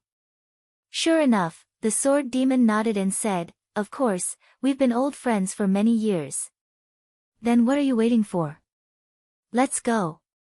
Gu Fei urged. Aren't you going offline? The sword demon was puzzled. Don't mention this kind of disappointing thing at a critical time. You won't die if you're a little late. If it was a day ago, this was what Slender Waist Dance used to yell at Gu Fei. It could be seen that the principal was actually not dead. Its owner could change it at any time. Immediately after the sword demon contacted the girl, he led Gu Fei to continue their journey. The direction was completely opposite from when they were looking for the water depth. The two walked in the direction of Forest Shade City. These two aren't together. Gu Fei lamented. Of course, if they were together, we would have seen them just now. The sword demon simply replied. Gu Fei smelled the confidence that belonged to understanding from his words. Forest Shade City, an inconspicuous village street. Looking at a certain house number, the sword demon checked the chat record, nodded, and said, It's here. They went forward and knocked on the door. The player who opened the door had a professional smile unique to the service industry. What can I do for you two? I'm looking for Lu Ku, the sword demon replied. Oh. The man responded and invited the two of them into the house. The room was well lit, but it was messy. Rags of various colors were thrown all over the floor. In front of several tables, many players were waving needles and thread and working hard. After the sword demon entered the house, he walked straight in the direction where a girl was holding a shirt and arguing with someone. This is too much. With 2 stitches in such a mess, won't it fall off when you pull it? Of course not. The player who was talking to the girl said with a smile. Pa. The sleeves of the jacket in the girl's hand had already snapped, and were completely torn off. Take a look. The girl stretched out her hands and stretched out her torn sleeves and blouse in front of him. The other party was left speechless. It was not strange for his clothes to be torn, but for the thread to be torn off with just a light tug, that was somewhat inexcusable. The player quickly wiped his sweat. It's a misunderstanding, a misunderstanding. Someone must have been careless and missed a step. I'll take it and redo it. After saying that, he took the sleeves and jacket and rushed to a table. He threw a loud scolding at the girl while scolding. Obviously, this scolding was also to appease the customer's dissatisfaction. Sister Ku, another 10 sets are ready, someone suddenly shouted. Alright, I'll call someone to get it after you're done. The girl turned her head in the direction of the shout. When she turned her head, her eyes had already swept over Gu Fei and the sword demon.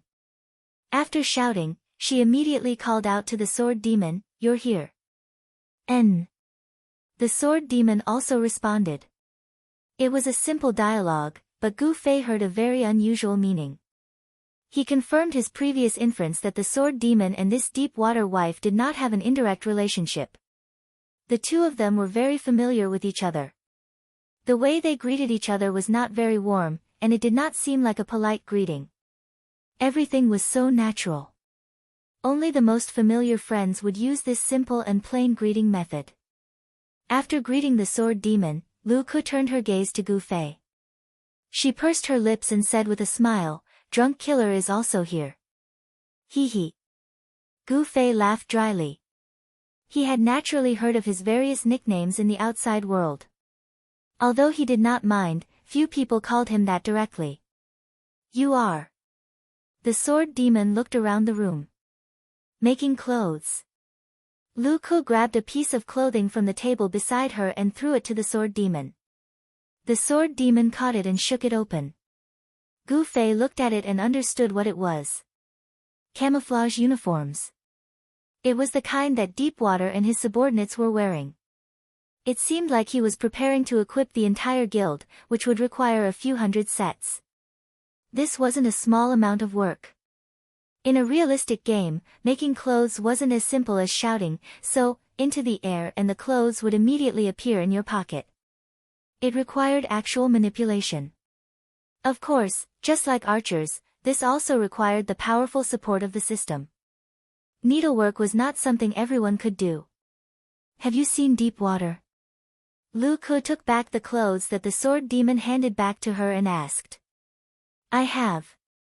The sword demon said. "Then of course you know what I am doing." Lu Ke said. "I know." The sword demon looked around the room again. "Is this your guild's, or?" "No, it's a specialized tailor's workshop. It's Ying Qi's workshop." "Didn't you notice the logo on the door?" Lu Ke said. "That logo is Ying Qi's?" The sword demon was astonished. This was one of the more famous workshops in the online gaming world. Old players like the sword demon all knew about it. Lu Ke spread out her hands and said to the player who had just argued, "See, I said that your logo doesn't look like it at all." The other player continued to wipe his sweat. "We'll find some time to fix it. Come sit here." Lu Ke led the sword demon and Gu Fei to a rare empty table in the room. That person was quite tactful. When he saw Gu Fei and the others come over to sit, he immediately took the work in his hands and squeezed to the side. "What's the matter?" Lu Ke asked the sword demon. Without holding back, the sword demon told her everything, including Gu Fei and his suspicions of the system's assassination target. Surprise, Gu Fei was surprised again. He finally discovered that the sword demon and Lu Ke weren't just familiar. His relationship with this girl even surpassed his relationship with Water Depth. At least in front of Water Depth, the sword demon was a bit embarrassed to ask for help, but in front of this girl, the sword demon didn't hold back. This was a deep trust. Seeing that he didn't have a chance to interrupt, Gu Fei could only quietly listen on the side. "So, you're suspecting that there's something wrong with the water-breaking arrow?" Lu Ke tapped the table with her fingertips. At least in the previous mission target that the system pointed out, it's a guy who has accumulated more than 1,600 people. The sword demon said. "It's just a game. This isn't too serious a problem, right?" Lu Ke said. "Behavior comes from a person's character." The sword demon said. "You're too serious." Lu Ke replied, "I've told you before that some people will indulge themselves in a virtual environment like games without any scruples. This doesn't really mean anything. But at least in this world, he's not a good person." The sword demon said. "Support, support." Gu Fei said to the sword demon. The sword demon patted Gu Fei. Okay. I got it. But the problem is that I'm not familiar with this person at all, and I don't know much about him." Lu Ke said. "Is that so?" The sword demon felt incomparably regretful. "I have an idea." Gu Fei suddenly said. The two looked at him together. "Why don't you take us with you and pretend to be people from your guild? That way, we'll have a lot of opportunities to observe that guy. Gu Fei said. Is this feasible? The sword demon was a bit confused. Lu Ke didn't say anything. Gu Fei smiled at the girl. Haven't you done this kind of thing before? What? The sword demon was a bit confused. Back at Setting Sun City, many of Unhindered's members didn't even know that the real plan was to have Unsworn Sword lead Todd to Setting Sun City's dungeon. However, the depth of the water allowed them to intercept him there. Don't you think it's a little strange? Gu Fei asked the sword ghoul. Water Depth knew that our goal was to send Todd to the dungeon. It's not strange for them to ambush us there, is it? The sword demon said. No, if it was an ambush, there definitely wouldn't be so few people. Doesn't Water Depth know how big our team is? However, while everyone was busy fighting, Deepwater's attention wasn't diverted in the slightest. With only a few people, they dared to wait in the dungeon. There's only one explanation for this. Deepwater and the others are fully aware of our plan. Gu Fei said. Your analysis makes sense. The sword demon had to admit. How could the plan be leaked? Of course, someone had found out about it. Unless the Han clan's young master has a bad sense of humor and deliberately revealed the plan to Shui, so that he would happily run over and then be killed dejectedly. Gu Fei said. It's not that, not that. The sword demon said. At the same time, he gave Gu Fei a meaningful look. Gu Fei could actually think of such a vile act. His realm was no less than the Han family young masters. So, someone must have stolen our plan. Gu Fei looked at Lu Ke. Then how do you know it was me? Lu Ke asked. Miss, at that time, your people were all lurkers. You were the only thief. If you wanted to steal the plan, I think the only way was to sneak around Unsworn Sword, right? Other than you, no one else could do it. Gu Fei said. The sword demon was greatly surprised. Young Ke, can you keep up with the speed of ordinary walking after sneaking? That's not it. Gu Fei answered for her. The only one who can do this is probably that slender waist dance. Miss Lu Ke should have blended into our team very casually when we left Forest Shade City.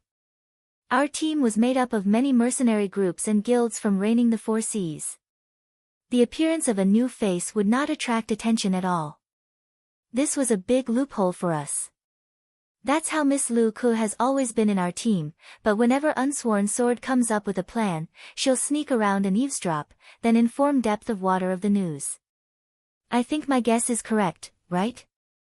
All correct. Lu Ke nodded. You're really smart.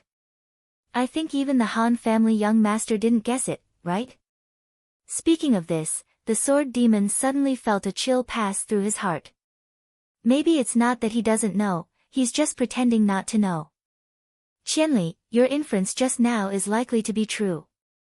This guy deliberately let Water Depth think that we fell into a trap, and then happily chased after us, only to be ruthlessly cut back by you. That guy. Lu Ke also suddenly remembered the ridicule that the Han family young master gave to Water Depth when they met in Sunset City. That guy's appearance at that time seemed to be telling them, no matter how powerful Sun Wukong is, he can't escape from the palm of the Buddha. Butterfly knot, I got the feeling after writing for 2 days. The last few chapters have been very smooth. This feeling is really cool.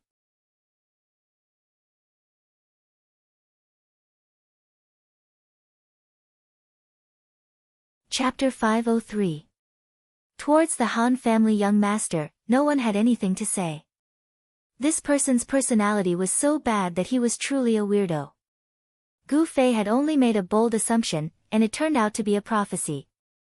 Now that they thought about it, it seemed more and more likely. However, no one wanted to find the Han family young master to verify it.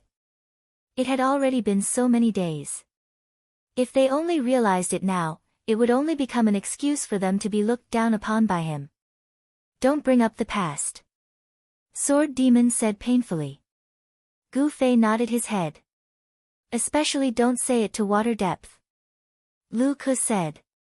Gu Fei and Sword Demon nodded their heads.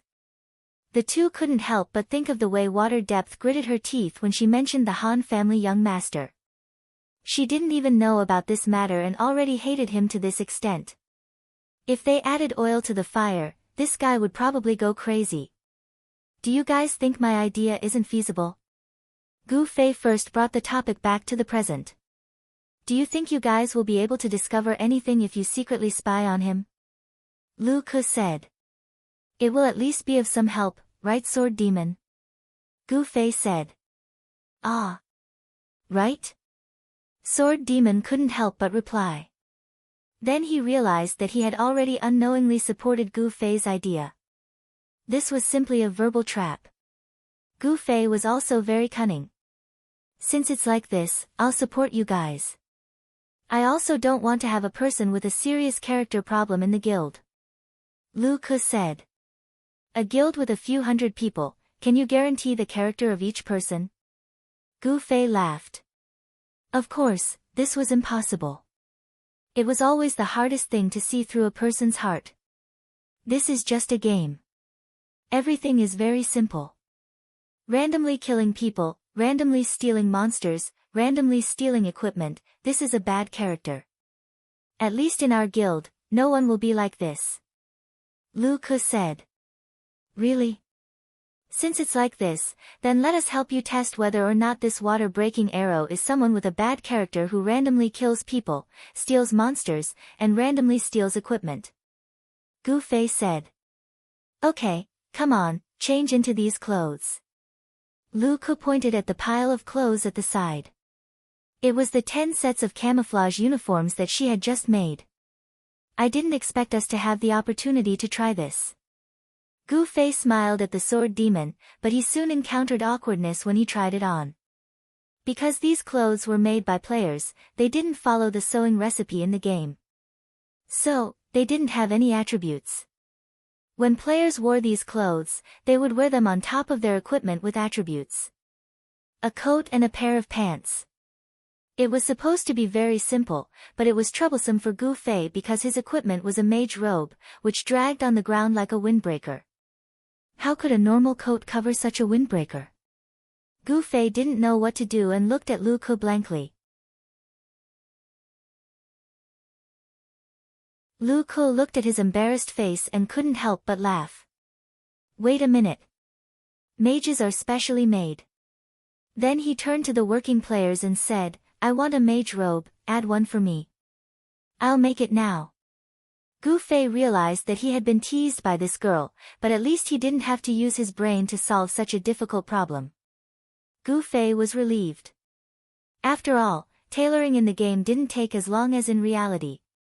A set of special camouflage robes was quickly made. Gu Fei took it and put it on. He and the Sword Demon were like two soldiers, standing at the table and looking at each other, more or less unnatural. Then, it's this. Lu Ke took out a box from her pocket and opened it. Gu Fei and the Sword Demon looked at it. It was a box of dark oily mud. Wipe it on your face. Lu Ke looked at the two of them and smiled. The two of them looked at each other. For a guild as harmonious as ours, it's too easy for a stranger to be recognized. But now that we have this special disguise, even acquaintances might not be able to recognize us at a glance. You two have to wipe it on. Lu Ke said. Gu Fei and the Sword Demon remembered that Deepwater and the players in his guild did indeed smear their faces like ghosts. When they first met, they indeed couldn't recognize Deepwater at a glance. The magical effect that Lu Ke mentioned wasn't fake. Helpless, the two of them could only grab the green mud and smear it on their faces.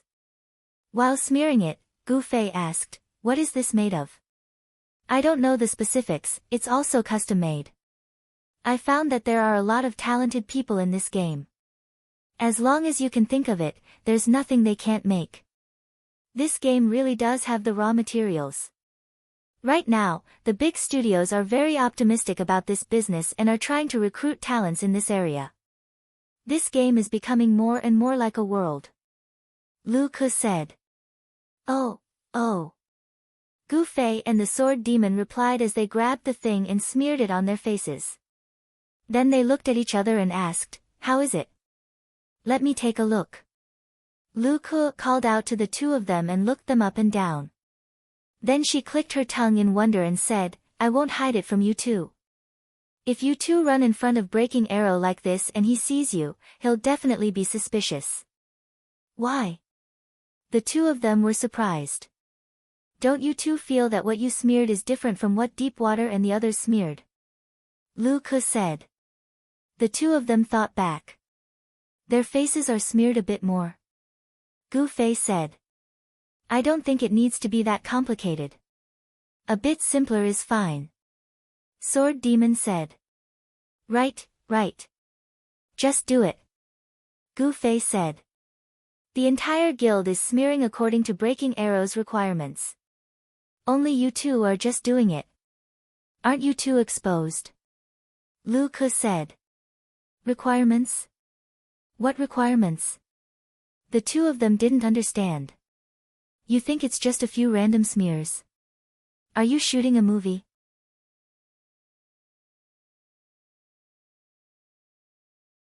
"I don't know the theory behind it either.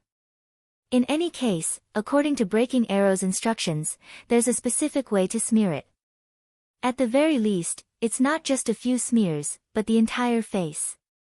Lu Ke said. How is it a specific smear?" The two of them asked. "Wipe your faces clean." "I'll do it," Lu Ke said.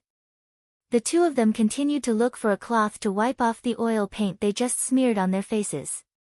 At the same time, they saw Lu Ke take out several boxes from her pocket. When she opened them, they saw that they were all smeared with different shades of oil. It was clear that she wasn't using just one color. "Hey!" Gu Fei was dissatisfied. There was a technique to smear this thing on the face. This was something that normal people definitely didn't know. This girl didn't say anything. She first took out a bottle and let the two of them smear it. Only now did she take out all the paint to officially smear it on their faces.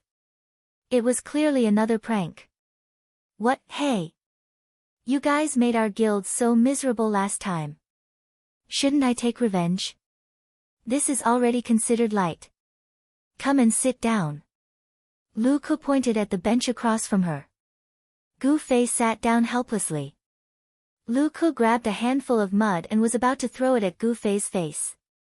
Gu Fei instinctively dodged. I say, why don't you tell me how to smear it? I'll do it myself." Thinking of a girl wiping his face here and there, Gu Fei felt a bit embarrassed. You're quite old-fashioned. Forget it. I don't know when you two will go to the church. Don't give me any trouble. Don't move," Lu Ke said. "Didn't you learn it from Breaking Water Arrow?" Gu Fei was unconvinced.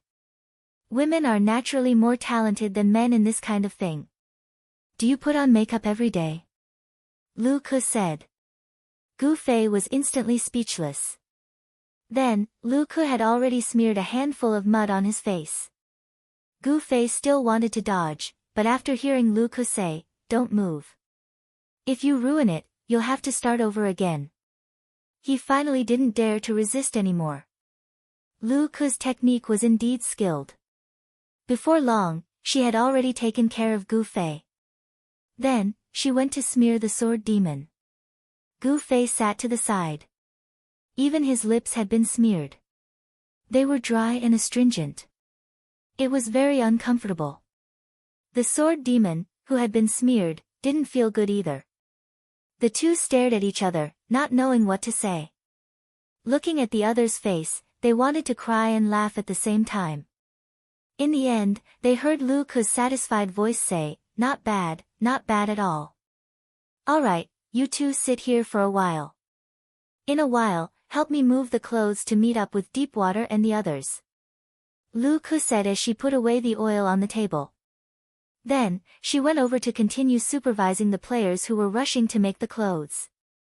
"Hey!" Gu Fei sent a message to the sword demon. "Why did you send a message?" The sword demon replied.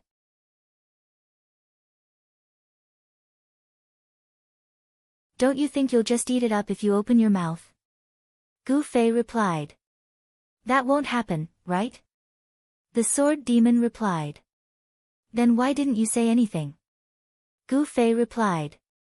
After a moment of silence, the sword demon spoke first. It should be fine. Deepwater and the others don't talk like that. You didn't eat it? Gu Fei sent another message. No. The sword demon said. He sighed in his heart that humans were really strange. Gu Fei, who was never hesitant when it came to PK, killing, fighting, and hunting, was always overcautious when it came to these small things. I'll try. Gu Fei opened his mouth and immediately let out a sigh of relief. He really didn't eat it. This girl. Gu Fei sighed again and again. He had a feeling that he was being teased. However, he was the one who came up with the plan, and he was only following the plan. This was indeed an indispensable part of the plan, and Gu Fei couldn't do anything about it. Hee hee. The sword demon laughed. I've known her for a long time. She's always been like this. A long time? How long? Gu Fei had always been a bit curious about the relationship between the sword demon and Lu Ku. She's probably the longest friend I've known in the game so far. The sword demon said. Even longer than the Han family young master? Gu Fei asked. Longer. The sword demon said. How about the depth of the water? Gu Fei asked again. Depth of the water? That was after I met the Han family young master for a few games. The sword demon said. How many games have you guys played? Gu Fei asked. How many games? How could I remember? The sword demon said. So you guys grew up together in the game world? Gu Fei said. The sword demon nodded. You can say that. Enviable. Gu Fei said. Oh. The sword demon looked at Gu Fei strangely. Gu Fei didn't say anything. He suddenly realized that these guys playing games were like practicing kung fu. They played a game like practicing a set of boxing. The only difference was that the sword demon practiced set by set and had companions that accompanied him to this day. Moreover, the number of companions was increasing. Gu Fei, from the beginning, was alone. From childhood to adulthood, until now, it seemed that he wouldn't have companions in the future. Gu Fei couldn't help but think of a very popular saying, I'm not practicing kung fu, I'm practicing loneliness.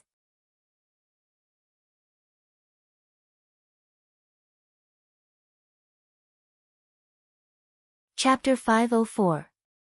Sword Demon didn't know that his words had evoked Gu Fei's melancholy.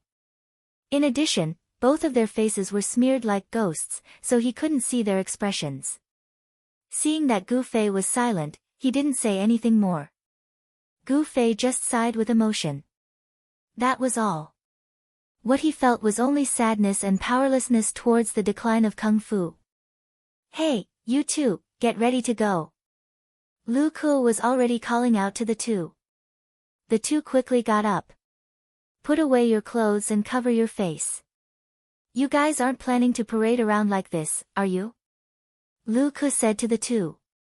The two took off their clothes and put them in their pockets. They also put on masks on their faces and found hats to put on their foreheads. There were many people dressed like this now, so it wasn't uncommon. But the people in this room saw everything. Gu Fei said. It's not their business. Who would be so bored? Lu Ku didn't think much of it. She pointed to the two big sacks on the ground. One for each of you. Carry them and follow me. The pockets on the player's equipment were affected by the number of slots and weight. If it exceeded the number, it couldn't be stuffed anymore. For large-scale mining like Lu Ku, she had to use this unconventional method of carrying things by hand. Gu Fei had also used this method before. In the past, when he killed monsters, he couldn't put the things in his pockets, so he used the sacks to carry them back. It was only after playing the game for a long time that he had some knowledge of the game. He didn't collect all the garbage. He hadn't done this job for a long time. Sword Demon didn't say anything. He went forward and carried one. Gu Fei also went over and took one. He struggled to lift it. Although it was difficult, he finally dragged it off the ground. He staggered to keep up with Sword Demon's pace. Yo, you're a little mage, but you're quite strong. Lu Ku said in surprise. Gu Fei gritted his teeth and looked at Lu Ku. It seemed that this girl wanted to see him make a fool of himself again. Her resentment towards him was quite deep. However, he couldn't let it go on endlessly. Gu Fei secretly thought that if this girl schemed against him again, he would have to think of a way to teach her a lesson. Just as he was thinking about this, he suddenly felt the weight on his hand lighten. He turned his head and saw that the other end of the sack had been lifted by Lu Ku. She looked at him and said, "I'll help you lift it now. When we enter the forest later, you have to work hard. Otherwise, people will think that I'm stupid, and it won't be good for your plan." Gu Fei responded. He understood what Lu Ku meant. Of course, she had pulled a strong man here to do this heavy work. In the end, she had found a guy who couldn't even lift things. If this wasn't a moron, then what was? It was easy to attract a lot of unnecessary attention. Gu Fei and the Sword Demon didn't want to attract too much attention. Right, we don't have a guild badge. What should we do? Sword Demon suddenly said. That's it for now. I'll get you two later. Lu Ku said. How? Sword Demon was puzzled. Of course, the two couldn't really join their guild. Otherwise, their names would be exposed. But the guild badge was a forbidden item that couldn't be traded. Lu Ku couldn't take someone else's badge and give it to them. You should have confidence in the piracy industry. Lu Ku said. This can be done. Sword Demon was surprised. Normal people can't do it. The structure and pattern are very complicated. There won't be any system assistance. Normal life profession players definitely can't do it. But, the more normal people can't get it, the more business opportunities there are, right? Lu Ku said. Can Ning Qi and the others do it? Sword Demon's mind wasn't slow. No, Sincerity can do it. Lu Ku said. Oh. Sword Demon responded. He wasn't unfamiliar with this name. Sincerity Studio was also a famous online game studio in the industry. They had a huge business. The online store was especially standardized. They were enthusiastic, had a good attitude, and would answer any request. I've already talked to them, but this thing is completely handmade by players. It requires real time, so it won't be that fast. Lu Ku said. The price isn't low, right? Sword Demon owed a lot of debt. When he talked about money, his tone couldn't help but drop a few notches. It's fine, it's the guild's expenses. Lu Ku said. That's not good. Sword Demon's expression was serious. You're not in charge of this guild. Lu Ku laughed. Sword Demon was speechless. Do you have any questions? Hurry up and ask. We're almost there. Lu Ku looked forward. This area had probably been surrounded by them as a training base. They were about to enter. I have one. Gu Fei said. Hurry up and say it. Lu Ku said. What's your guild called? Gu Fei asked. Silence. Extreme silence. His own guild's quests had been ruined by this guy time and time again. In the end, he didn't even know his own guild's name. What kind of sorrow was this? No one told me. Gu Fei's expression was very innocent. It wasn't that he didn't respect his opponent, it was that no one had mentioned this matter. And he didn't have much of an idea about guilds. If it wasn't necessary, he wouldn't think to ask about it. It's called Extreme Cold. Sword Demon told him and then changed the topic. Come, hurry up and go.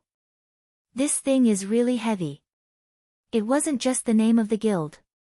He even remembered Water Depth's name incorrectly. Sword Demon silently said in his heart. It was better not to let Lu Ke know about this. Extreme cold. Don't remember it wrong. Lu Ke wanted to come up and pull Gu Fei's ear. No, my memory is very good. Gu Fei said. Sword Demon blushed with shame for him. At the same time, he felt sorrow for Water Depth once again. After walking forward a bit, Lu Ke let go of the sack. It's about time. You two put on your clothes. Use a bit more strength. It's a bit strenuous. Sword Demon, do you have any equipment that adds strength? Give me a few first. Gu Fei put on his camouflage clothes as he asked Sword Demon. As an in-game expert, there was no way he would only have one set of equipment like Gu Fei. For PvP, for quests, for killing mobs, or for something else. Different missions had the most suitable equipment combinations, and a veteran like Sword Ghost naturally had the most suitable equipment combinations. Indeed, there were still some strength-imbued equipment that he didn't have with him, so he hurriedly gave them to Gu Fei. After Gu Fei put it on, carrying the sack became much easier. Lu Ke looked at their actions and seemed to be moved as she said to Sword Demon, "You've made a good friend again." Sword Demon smiled and didn't say anything. Although this was a bit of a misunderstanding, in the game, being able to exchange equipment with each other meant a deep trust. To be able to gain this kind of trust, it was naturally a good friend. As a normal person, even if you weren't a bad person who would blackmail others with equipment, it was very difficult to make others believe this. It wasn't easy to gain other people's trust. Gu Fei and Sword Demon had naturally done it. At least in the game, they were good friends who trusted each other. After walking a few more steps, they entered the training area of extreme cold. From time to time, people would emerge from the jungle with shifty eyes. They were probably used to Lu Ke bringing people over to carry things, so they didn't care after a glance. Gu Fei was also relieved. Imagine if he didn't get some strength equipment at this time and continued to sway, he would naturally attract attention. With attention, there would be attention, and with attention, there would be free time. After free time, anyway, the consequences were very serious.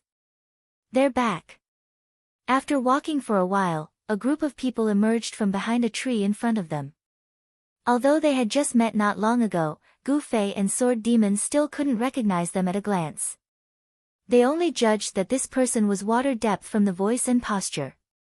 As a result, Gu Fei and Sword Demon were more confident in their disguises. Another 100 sets. Lu Ke gestured to Gu Fei and Sword Demon to put the bag on the ground. After the two left it, they stood silently to the side as if nothing had happened. Everyone's eyes were focused on the sacks on the ground. No one paid attention to the two of them. Not bad. Gu Fei private messaged Sword Demon. But where's Water Breaking Arrow? Sword Demon looked around but couldn't find him. He's beside Water Depth. What's with your eyes? Gu Fei replied. Ah. Sword Demon looked beside Water Depth. He walked out. Gu Fei reminded. Sword Demon sweated, I'm sorry, I really couldn't recognize him. Of course you can't recognize him from his face. Pay attention to his body shape. Gu Fei said. I don't have professional eyes. Sword Demon replied. Water Breaking Arrow was indeed the one beside Water Depth. At this time, he was busy opening 2 sacks. The 4th batch of clothes is here. Those without clothes, come and get them. Water Depth said in the channel. It was as if a wild beast was moving its home. The entire forest was filled with noises. Countless birds were startled and heads were moving. This group of people that just came out had their faces smeared. They didn't wear clothes that were as psychedelic as their faces. They looked very out of place. After this group of people rushed up, they immediately rushed to snatch the equipment. It was clear that Water Depth didn't have any arrangements. Everyone wanted to get the clothes first. The scene was very chaotic. Water Depth and the others had already experienced this before. At this time, they had already agilely hid to the side. Gu Fei and Sword Demon were completely unprepared. They were pushed around in the sea of people. It was extremely painful. The 100 sets of costumes were quickly snatched up, and the ground was immediately filled with people putting on their clothes. Gu Fei and the sword ghouls suddenly felt that they had come to a poverty-stricken area to help the poor. Look, there are so many people without clothes and pants. Snatch. In a daze, Gu Fei and Sword Demon suddenly heard Lu Ku pointing at them and talking to Water-Breaking Arrow. Old Broken Arrow, these two have been running around with me for a day. They haven't trained properly. I'll leave you behind to train them properly. This girl's got guts. Gu Fei was shocked. For a moment, he felt that Lu Ku was betraying them. This directly sent the two of them to Water-Breaking Arrow. Not to mention, Water-Breaking Arrow wanted to add them as friends. This would directly expose them. Although their IDs weren't directly above their heads, adding them as friends couldn't be hidden. Don't worry, I'll train them properly. The strength of the guild can't be separated from everyone's hard work. Water-Breaking Arrow expressed. You've worked hard. After speaking, Lu Ku waved at the two of them. You too, train well. As she spoke, she winked at the two of them.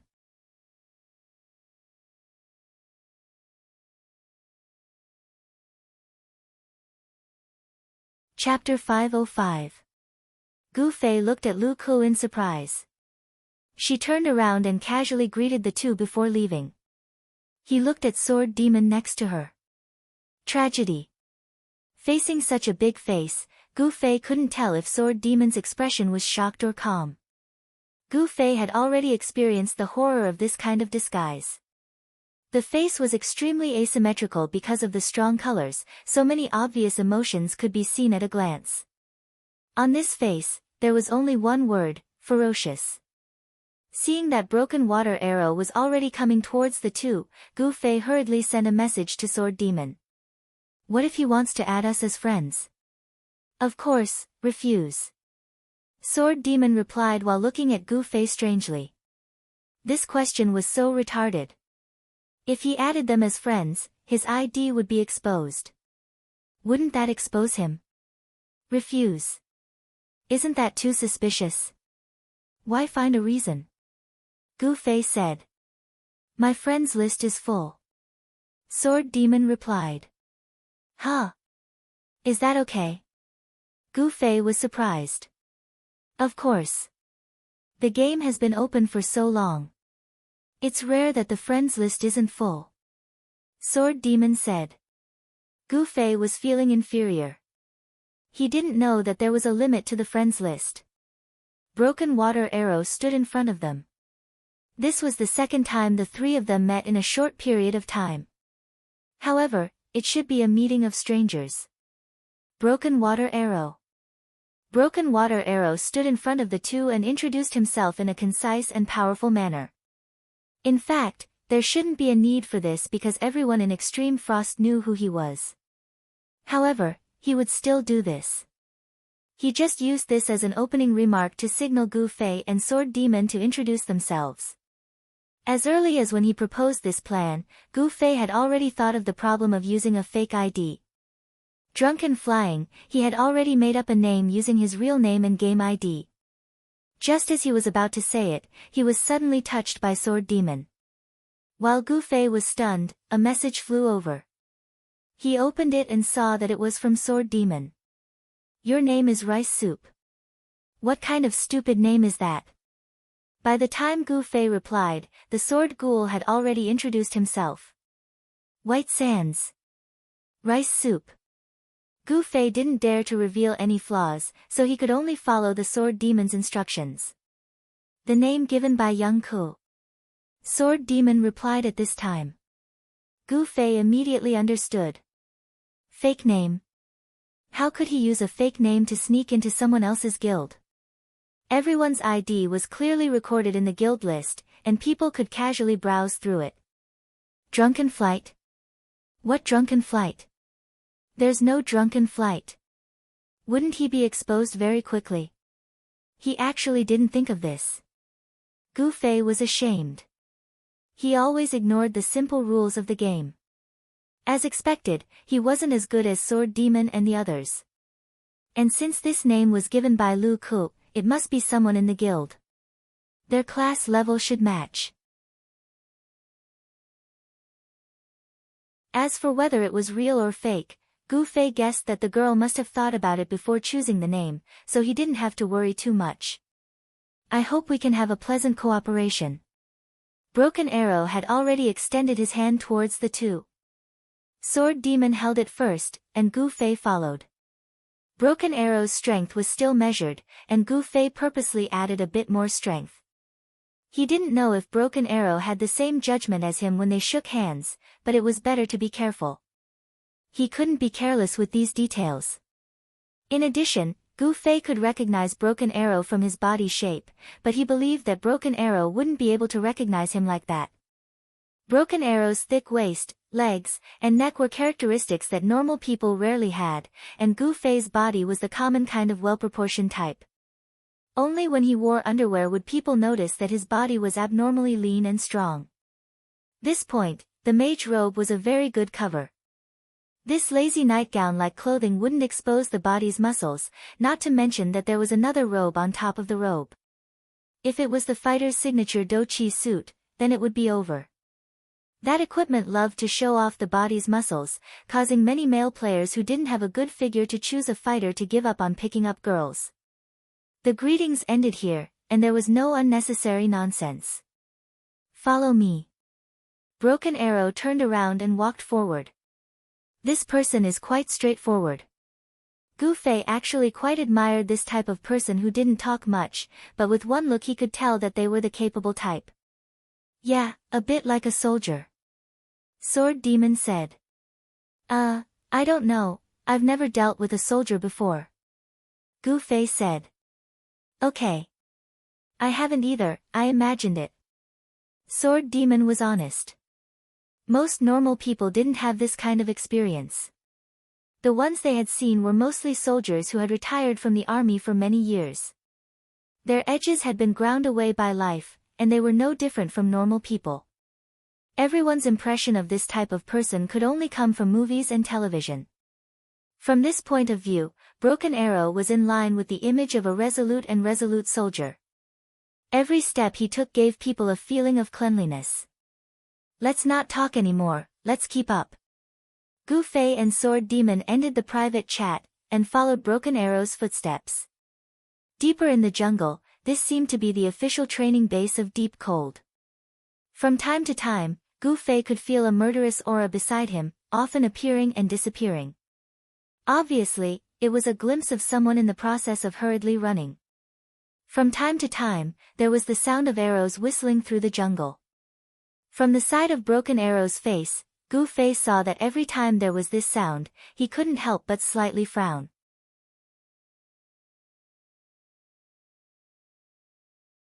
Even if his face was smeared, the frown could still be seen. Looks like he's not very satisfied with this training. This guy, does he really take this seriously? Gu Fei thought. Profession. Water-breaking Arrow suddenly stopped and turned around to shout. Ah! Gu Fei and Sword Demon were startled by his sudden stop. Report your professions. Broken Arrow repeated. Mage. Thief. The two answered. Oh. After Water-breaking Arrow responded, his gaze once again swept over the two. The two of them had a guilty conscience, so it was inevitable that they would feel a little nervous and uncomfortable under such a focused gaze. Suddenly, they heard Water-breaking Arrow say, "You two aren't wearing badges?" Gu Fei was surprised. He didn't expect this guy to notice so quickly. Just as he was about to argue, he heard Sword Demon already answer, "We agree with you. If we want to better hide in this jungle, we must hide our badges." Well said. Water-breaking Arrow actually nodded approvingly. Gu Fei was very surprised because this Sword Demon really got into character quickly. But then he thought it was wrong. Sword Demon's words were obviously like he heard Broken Arrow's speech before. Of course this was impossible, so he immediately asked. Young Ko told me that if he has any questions about the badges, he should answer like this. This guy doesn't agree with wearing the badges in an obvious place. Gu Fei said. When did she say that? How come I don't know anything about it? Gu Fei asked. Private chat. It's safe. Sword Demon said. Gu Fei could understand this. Just like how the two of them were communicating under Broken Arrow's eyes, private chat was very safe.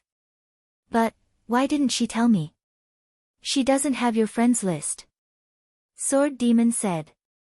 Add. Her friends list is full. The excuse he just used to teach Gu Fei was quickly taught to Gu Fei. You too, follow this group. Broken Arrow of course didn't know that Gu Fei and Sword Demon were secretly communicating and had already started to deploy the two of them. With Broken Arrow's call, a few players came out of the jungle and came in front of Gu Fei and Sword Demon. Gu Fei immediately tensed up. He knew that Broken Arrow was a newbie who had just joined the guild not too long ago. It would be easy for the two of them to fool him, but if they were to mix with the other members of the guild, it would be troublesome. Even Lu Ke said that their guild was very harmonious and unfamiliar faces were very dangerous. Even though they had this method, they were all unfamiliar faces. However, their past relationships had not changed. If they were to meet face to face, what if these people in front of them were brothers who had gone on quests with rice soup and white sand, killed people together, drank with them and drank with them? Wouldn't they see through them on the spot? Just as he was worrying, those brothers had already come up to size up the two of them and carefully asked, "Who are you?" Ever since the whole guild had this disguise, if they weren't extremely familiar with each other, they wouldn't recognize each other. Rice soup. Now that things had reached this point, Gu Fei could only brace himself and pray that these people weren't familiar with rice soup. White sand.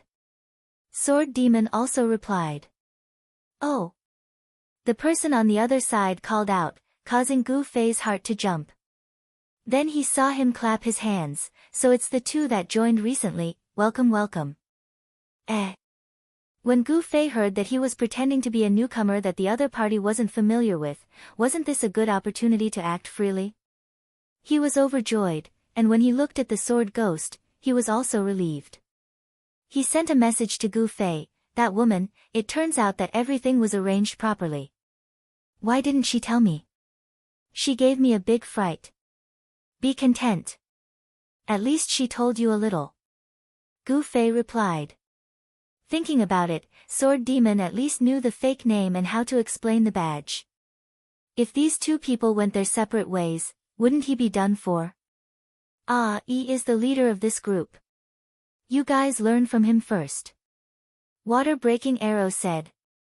The he was referring to was the one who clapped his hands to welcome them. Hello, hello. Gu Fei and Sword Demon immediately pretended to be humble and cautious newcomers. Is ranked 21st on the Archer leaderboard. A player beside proudly announced.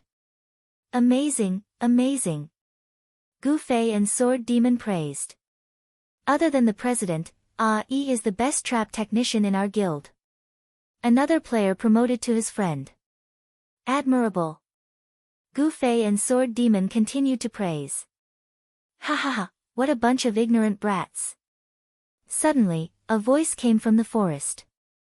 Gu Fei, who had special training in listening to the wind, had already accurately looked in the direction of the voice while the others were still looking around wondering who it was.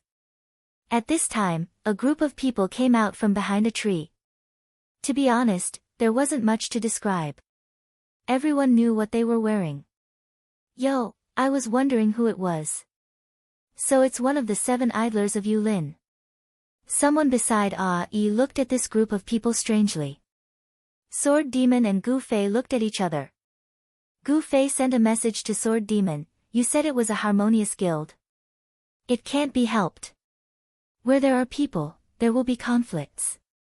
Sword Demon replied. Let's wait and see. Agreed. Butterfly knot, the chapter number was wrong for 3 days in a row. What a tragedy. Why didn't anyone find out? Comrades, you disappoint me so much.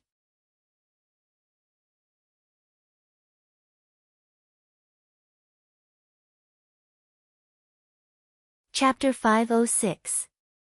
Extreme Cold's face had been smeared to the point where it was impossible to tell his age, but the new group that appeared from the bushes did look taller than the guys that Gu Fei and Sword Demon had joined.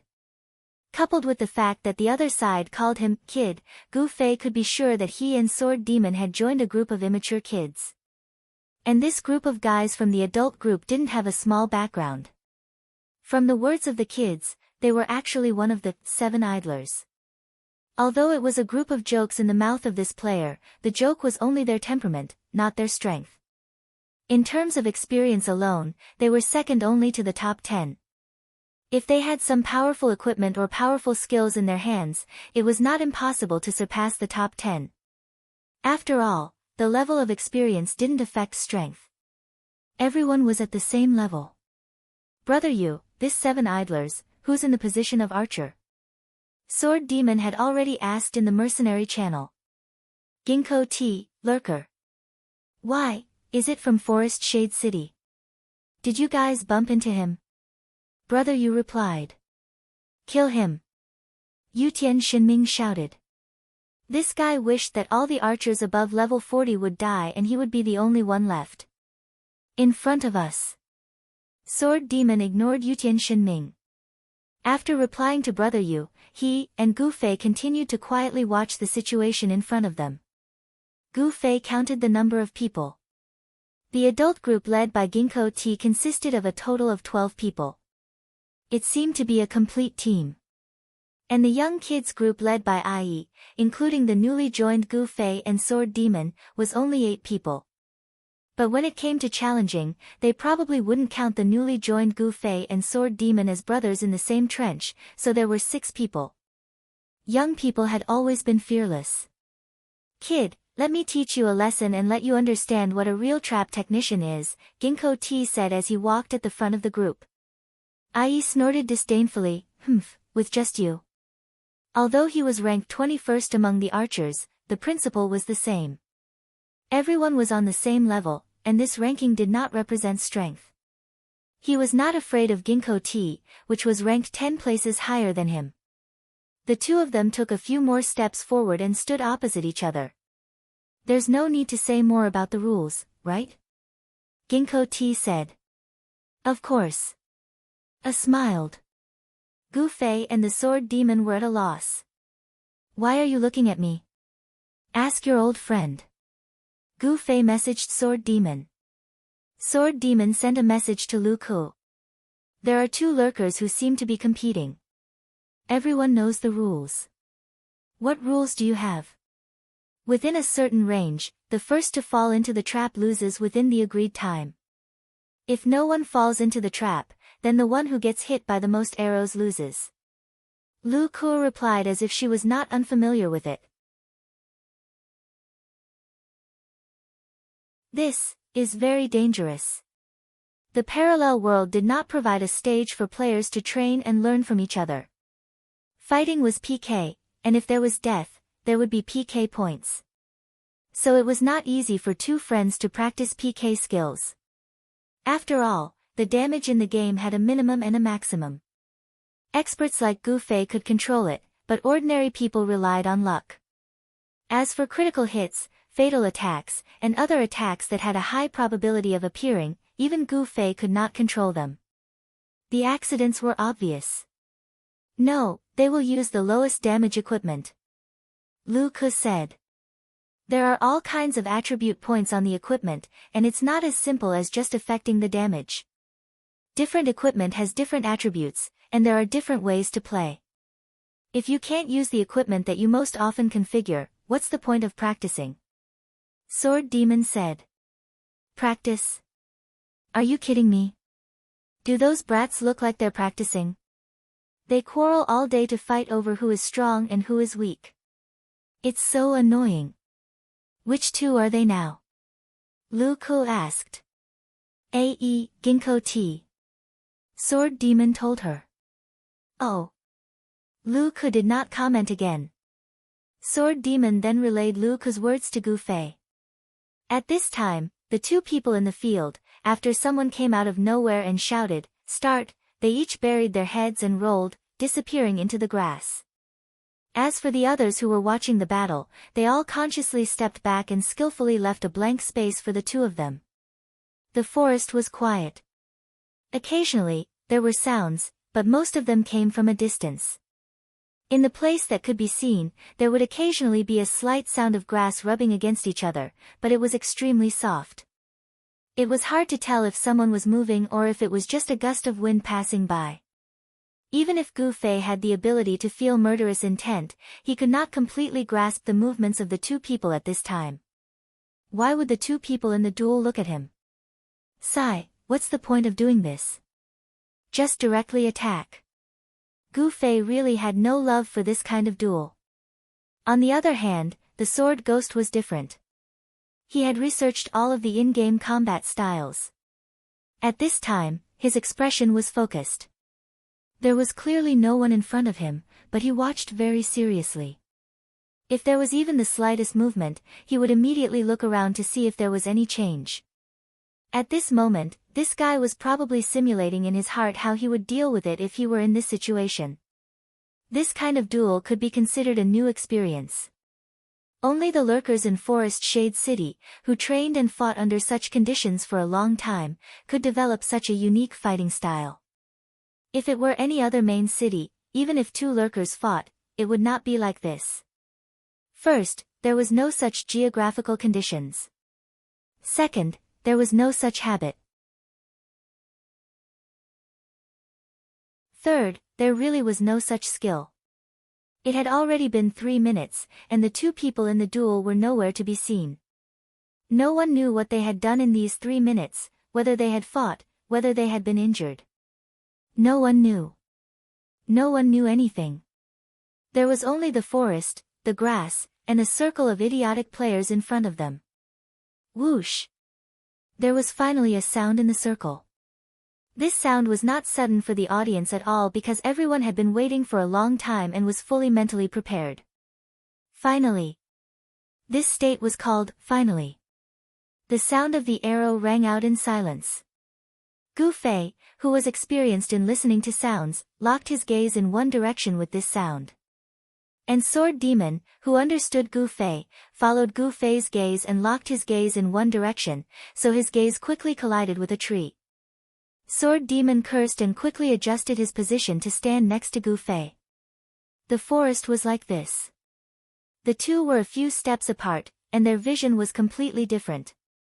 Gu Fei saw the change in the battle situation, while Sword Demon saw a tree. There? Sword Demon also whispered to Gu Fei to confirm. Originally, but maybe he's already left, Gu Fei said. Although he didn't see any special movements, there hadn't been any big movements in the past 3 minutes, but it was impossible that he didn't move, this arrow didn't react at all. Sword Demon said. The circle was quiet again at this time. It should be a test, but the opponent didn't fall for it, Gu Fei analyzed. Then didn't he expose himself instead? Sword Demon said. The reason was very simple.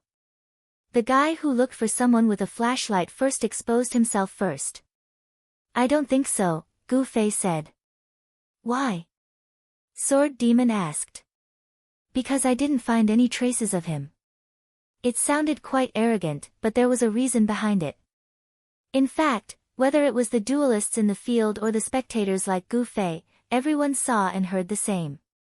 The spectators who were more free and unrestrained didn't find anything, let alone the duelists who were in the middle of the battle and had to make sure to hide themselves first. If it were me, what would I do? Everyone probably couldn't help but think of this question. After Sword Demon thought about it, he couldn't help but ask Gu Fei again. Jump out, lure the opponent out, and then go over and kill him, Gu Fei said. Sword Demon could only ignore this kind of inhuman answer that was too strong and didn't put the opponent in his eyes at all. Both sides were evenly matched, carefully testing each other and looking for loopholes.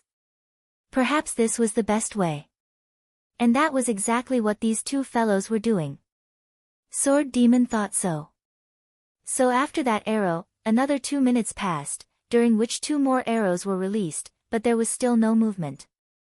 The audience didn't even know if the arrows were shot by the same person. What's the time? Did they say it? Gu Fei asked Sword Demon. In his memory, the other said, no need to say the rules, and then started. Didn't they say to set a time? Why didn't they set a time? They didn't say it. Could it be that these two people often fight and it's a convention? Sword Demon guessed. If there was a unified time rule, Lu Ku would have told him just now. Gu Fei could only mutter to himself, how long are they going to fight? While muttering, he glanced at the water-breaking arrow over there. Gu Fei still paid attention to this guy's actions from time to time, but the water-breaking arrow was like an ordinary audience, nothing particularly noteworthy. As for Sword Demon, he forgot about this matter at this time and focused on watching the duel. Obviously, Sword Demon wasn't a player who was very enthusiastic about quests. Quests were just a way for him to improve himself. And this kind of rare duel in front of him was very helpful for him to improve his combat experience. Sword Demon was more interested in this than in the daily quests. And at this time, the referee who announced the start of the battle suddenly shouted, last 10 seconds. 10, 9, 8. Everyone suddenly began to shout the countdown, and the atmosphere suddenly became lively. Gu Fei and Sword Demon were a bit confused. It ended just like that. Was the outcome already decided? Were these two really two amateurs and couldn't see anything? 6, 5, 4, 3. Just as everyone shouted 3 in unison, there was suddenly a series of sounds that sounded like some kind of mechanism jumping in the field. It was continuous and rapid. With the center of the field as the core, unknown things scattered around with the sound. What is this? Sword Demon shouted in surprise. There was already something flying in front of them. Gu Fei put his sword in his pocket and pulled it out, but he touched nothing. At this time, he was wearing camouflage outside, but the equipment pocket was inside. Quick, dodge. In a hurry, Gu Fei used a difficult method and pushed Sword Demon, and the two flew to the ground. What is this? There was a cry of surprise.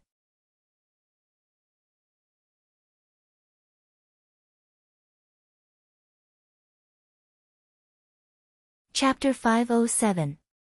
No one had Gu Fei's reflexes and skills. All the players who were targeted by the projectiles were hit.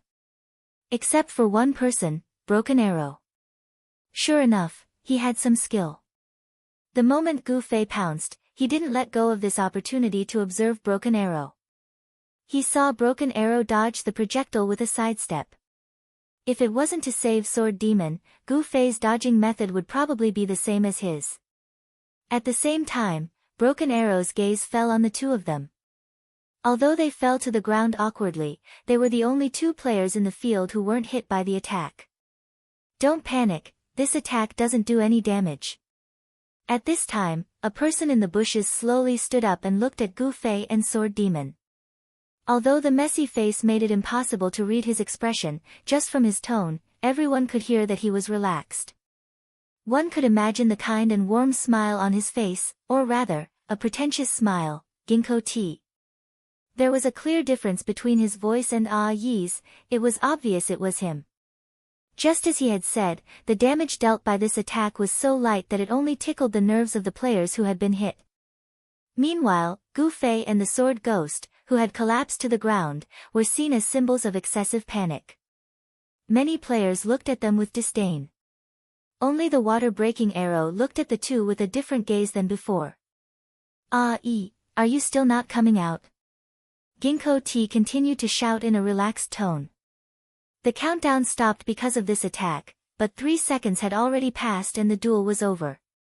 If no one was hit by the trap, it was time to count who had been hit by the most arrows. And there didn't seem to be much suspense. In the whole duel, there were only 3 arrows, and everyone saw that the arrows missed. Ginkgo T definitely wasn't hit by the arrows, and the last wave of strange attacks was clearly released by Ginkgo T. The audience watching from the outside circle couldn't dodge it, let alone Ah-E, who was closer to the circle. As expected, Ah-E stood up silently in the midst of the shouts, not saying a word. At this time, if he could admire his opponent's expression, it would undoubtedly be a very enjoyable moment. Unfortunately, the makeup was a very good camouflage, and Ginkgo T couldn't enjoy this pleasure. He probably felt that it wasn't an orgasm enough. In the end, he didn't say much and simply said, "There's always a higher mountain. Take care." Ah-E continued to remain silent. It was clear that this loss had made him quite disheartened. His little brothers, at this moment, also looked as if they had been struck by frost. All of them lowered their heads in silence. To everyone's surprise, including Gu Fei, the sword demon suddenly spoke, "Wait." Ginkgo T turned around and saw that it was Sword Demon. His face twitched. He was probably smiling, but at this moment, it looked like he was having a cramp.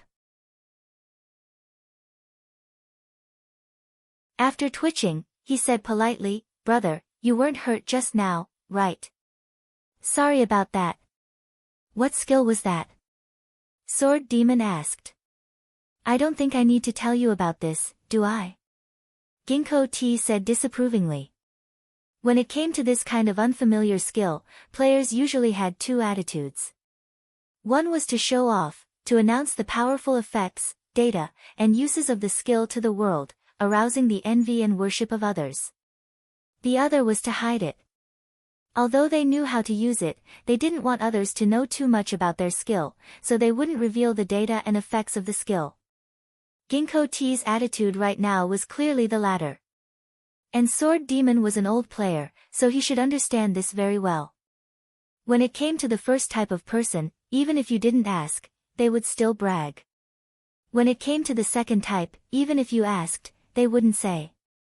So, Sword Demon asked a question that shouldn't have been asked by an old player like him.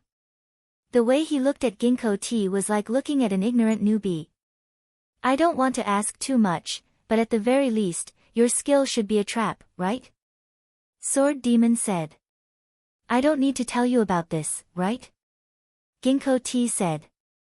"Not to me, but to this duel. If it's a trap skill, then may I ask how you activated it? Can you demonstrate it in front of everyone?" Sword Demon said. Ginkgo T fell silent. "Did you step into the trap yourself and activate its mechanism?" Sword Demon asked aggressively. There was an uproar. Even Ah-E suddenly came to his senses. He looked at Ginkgo T and said, "You cheated?" "Cheated? What cheated? Who said I couldn't step into my own trap?" Ginkgo T retorted. "You admit it? That means you fell into the trap first, so you lost." Ah-E suddenly became spirited.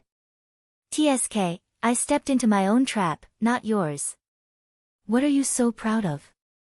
Ginkgo T said. "The rules only said the first to step into the trap loses. It didn't say who did it."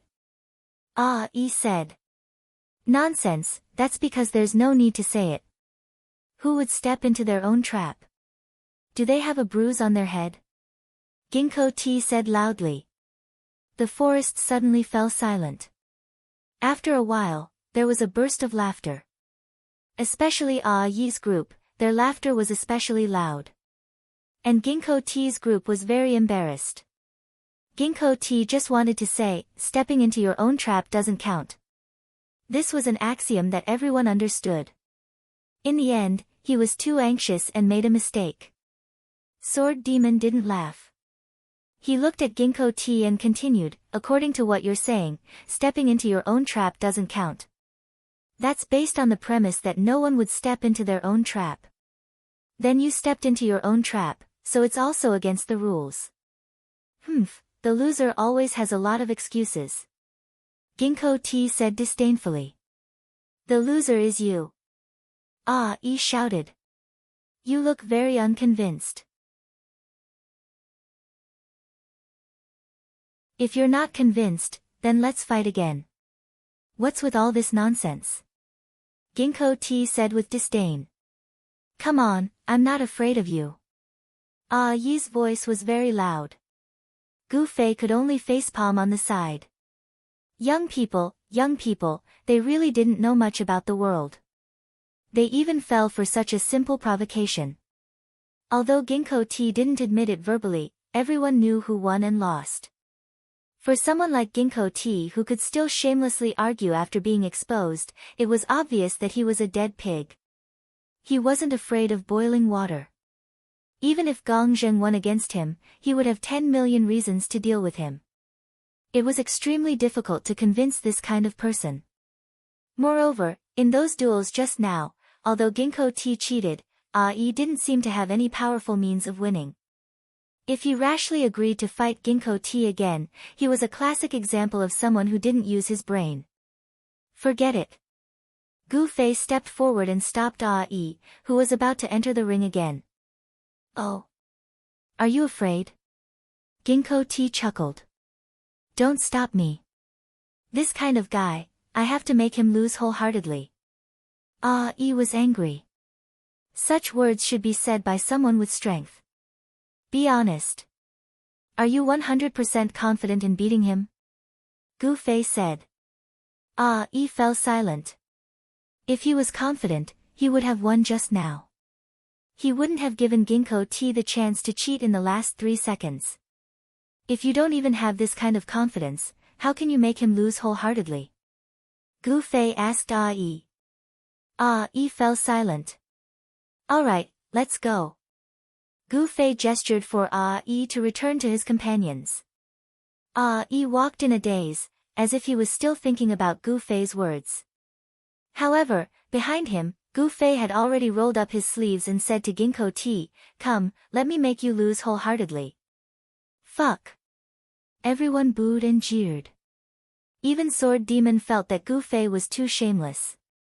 Ginkgo T laughed wildly. Kid, you're very arrogant. Gu Fei smiled. You'll know after the fight that I'm not arrogant. It's just the truth. After saying that, he untied his camouflage uniform and reached into his inner pocket to take out his sword. In the end, he heard a deep voice behind him. Enough. Everyone looked in the direction of the voice. There was only one person in that direction. Water-breaking arrow. This kind of duel is meaningless. Water-breaking arrow said. How is it meaningless? It's to improve one's PK level. Ginkgo T said. What's the use of this level? On the battlefield, no one will give you such a large space for you to fight. On the battlefield, you won't only have one enemy. On the battlefield, every inch of land can be hidden with danger.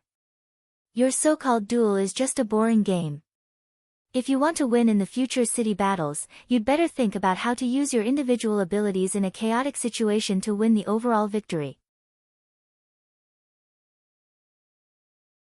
How can something like an individual ranking help in city battles? Water-breaking arrow said. Let's go. Ginkgo T didn't comment on water-breaking arrow's words. He led his team away. As for Yi's group, they were more respectful towards water-breaking arrow. Gu Fei unexpectedly didn't feel any regret towards the fight being ruined. From the two groups' attitudes towards water-breaking arrow, he felt that there was something interesting. Did you see that? Looking at water-breaking arrow's departing figure, Gu Fei said to Sword Demon. What do you mean? Sword Demon asked. Ginkgo T and those guys don't seem to think much of water-breaking arrow. Gu Fei said. Sword Demon obviously saw this, although water-breaking arrow's words are reasonable, I don't agree with his methods. This is just a game. Even if it's a guild leader, he wouldn't speak so forcefully. We should all be friends, brothers, and be on equal footing. His attitude is really like a boss lecturing his employees. But there are quite a few guild leaders who are this forceful. Gu Fei said. Win people by virtue, win people by reason. As long as your words are right and your actions are righteous, even if your tone is harsh, there will still be many people who will agree. I'm just saying that I don't really like this kind of method. Sword Demon said. Of course, you're not the only one who doesn't like it. Look at Ginkgo tea, they really don't like it. Gu Fei said. It seems so. Sword Demon said. Then look at Water Depth's personality, what kind of guild leader would he be? Gu Fei asked. Of course it's the kind I'm talking about. Sword Demon said. Birds of a feather flock together. If Water Depth is this kind of leader, then the guild members he gathered, of course most of them agree with his leadership style. But suddenly, there's a leader with a completely different style intervening and giving strong commands. Don't you think everyone will feel very unhappy? Gu Fei said. What are you trying to say? Sword Demon suddenly felt a little frightened. Butterfly Knot, what we're going to discuss next is about the leader, cough.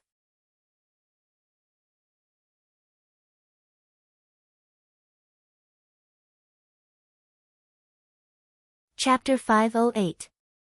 How could you not know what I'm talking about? Gu Fei asked. I understand what you mean. Breaking Water Arrow entering the guild with this kind of attitude is to deliberately destroy the harmonious atmosphere in Water Depth, right? Sword Demon said. Yeah, what do you think? Gu Fei said. My opinion. Sword Demon hesitated for a moment before saying, isn't your mentality too dark? It's just a game, there's no need to do so much, right? No. Gu Fei shook his head and insisted on his opinion, your thinking is too old-fashioned, this game is no longer the ordinary game you guys used to play. When I chatted with Lu Ke before, she already mentioned that there are many specialized businesses, studios, and the like that even looking for specialized talents to do it. This kind of thing, you've never played in the games you've played before, right? This is true. Sword Demon nodded. The activity of the studio shows the benefits that exist in the game. You still have the mentality of a normal player who only wants to have fun in the game, but if someone comes in to seek benefits, then there's nothing they can't do.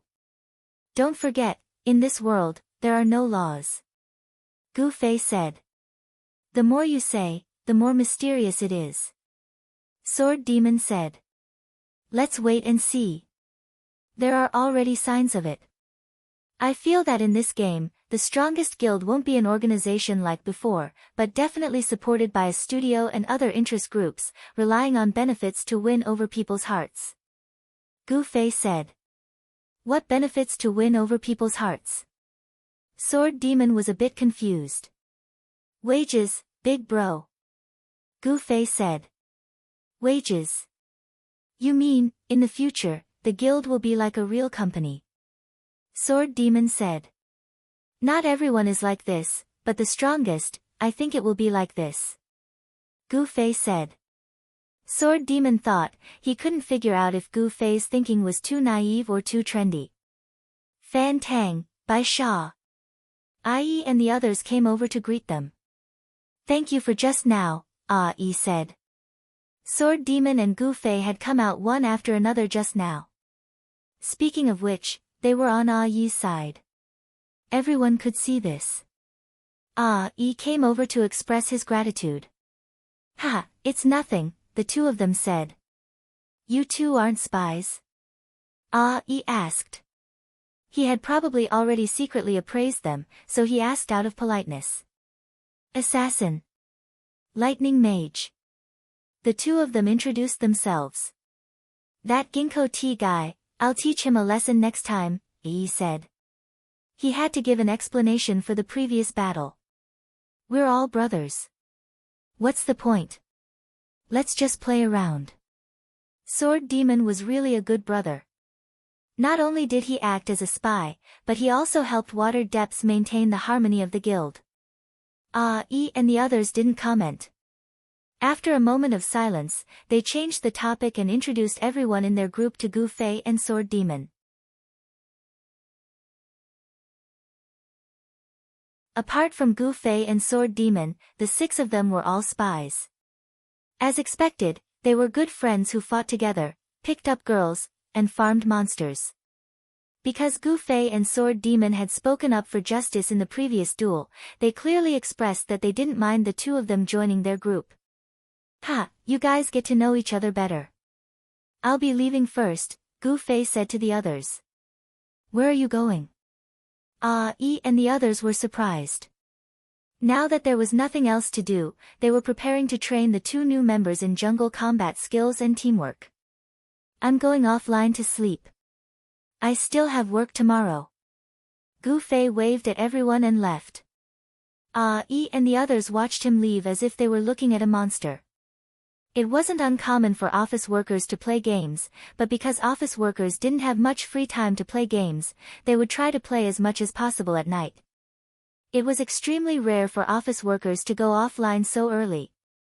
Are you two friends? Yi and the others asked Sword Demon. Yes. Sword Demon replied. When does he come every day? Everyone asked. Sword Demon was too embarrassed to answer. The amount of time Gu Fei spent online every day was a disgrace to their group. I'm going offline first. You stay and build a relationship with them. If there's a chance, find out about the water-breaking arrow, Gu Fei messaged Sword Demon. Okay. Sword Demon was a man of few words. After Gu Fei left, no one paid attention to him anymore. Yi quickly began to teach Sword Demon how to cooperate with their group. Speaking of which, in the duel just now, Sword Demon had seen through Ginkgo T's trick, so he had a better impression of Yi. Let me tell you about our skills first. Yi said to Sword Demon, the six of us are equipped with special equipment to extend the effect of the traps, increase the power, and increase the number of traps. The six of us have a total of 22 traps. The 5 of them have level 40 hunting traps. I can put 2-foot traps with damage. What trap? Sword Demon had never heard of it. Foot trap, Yi said as he wrote 2 words on the ground. Besides damage, are there any special effects? Sword Demon asked. It can reduce the opponent's movement speed by 100% for 5 seconds, Yi explained. Very strong. It's much stronger than the freezing effect of water spells, Sword Demon said. But it only reduces the movement speed. It doesn't affect the attack, Yi said. Well, I understand. Sword Demon nodded. Come on, everyone get up. Let's set up our most common trap array and show it to Sha Sha. Yi directed the other 5 to move. Sha Sha. The sword ghost almost threw up while hugging the tree. This bunch of brats, don't randomly give people nicknames. The 6 of them immediately got to work, setting up traps everywhere.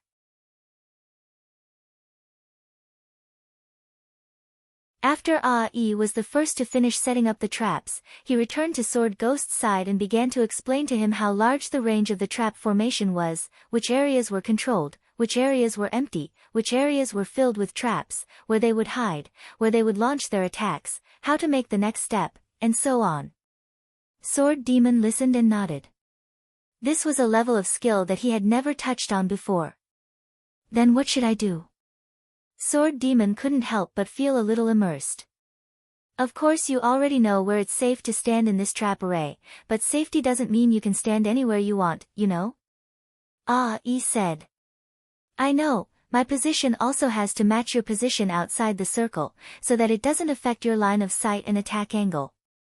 Sword Demon's perception was, of course, excellent, causing Yi to praise Sword Demon's awareness.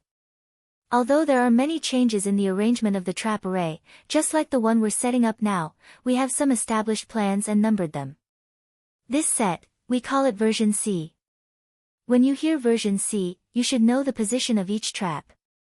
But we, who are lying in ambush on the periphery, will choose different positions depending on the terrain or the situation. This kind of position selection, not only do we have to learn, you also need to master it. Because every time, you can only receive the coordinates provided by your teammates. You need to use your eyes to determine which tree your teammates will be hiding under, or in which bushes. This requires a certain understanding of your teammates' habits, and only then can you quickly make accurate judgments. This way, we can become the most tacit team. Ah, he said. That makes sense. Sword Demon was a little surprised, because this kind of speech really didn't sound like something a kid who could be easily provoked would say. Ha, it's all taught by Old Broken. Ah, he said. Speaking of which, it's a bit of a waste for Old Broken to become a marksman. I think his trap awareness and skills are probably better than even guild leader Deepwater. One of the 6 said. Yeah. We played with these trap arrays for a long time before we came up with them, but Old Broken just made some random adjustments to make them more powerful. Especially the big, medium, small, and 3 sets of A, B, C. They're really... I don't have words to describe them. Another said. Amazing, absolutely amazing. Old Broken, it's water-breaking arrow, right? I heard that he hasn't been in the guild for long, right? The topic shifted to water-breaking arrow on its own. Sword Demon really didn't want to refuse. If he didn't ask about it, he would be letting down his painstaking makeup. Yeah, it hasn't been that long. We don't know the specifics, but it's definitely a bit earlier than you and Soup. Ah, he said.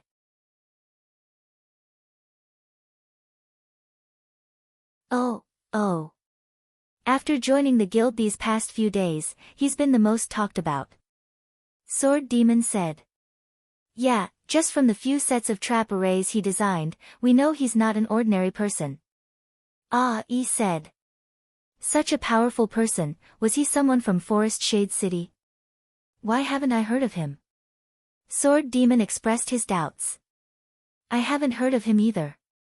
Everyone was confused. What's so strange about it? Everyone has interacted with Old Broken. He's obviously not the type of person who likes to show off. Do you think he's that idiot Ginkgo T?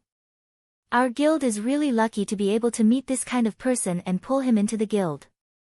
Ah, he said. In this whatever city battle, no one will be our opponent. I just don't know when it will start. I can't wait. It's good to open it later. Let's practice more and have a greater chance. Yes. By the way, Shasha, let's add each other as friends. In this jungle battle, sometimes we need some private chat. Ah, he suddenly said. This was naturally something Sword Demon wouldn't agree to even if he was beaten to death.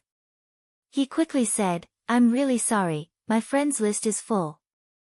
Many of them were added after joining the guild in the past few days. They're all brothers in the guild. I'm really sorry to delete them right after adding them. Let's wait a few more days. When I see that there's no contact, I'll delete them and add all of us. Oh. They all expressed their understanding. Then you should quickly familiarize yourself with these sets of trap arrays that we often use. Of course. Sword Demon wiped his sweat. He suddenly realized that when needed, everyone could become very treacherous. Lying was really a human instinct. He just opened his mouth and after he finished speaking, he found that, TSK, it was perfect and flawless. Damn, why am I being narcissistic? Am I infected?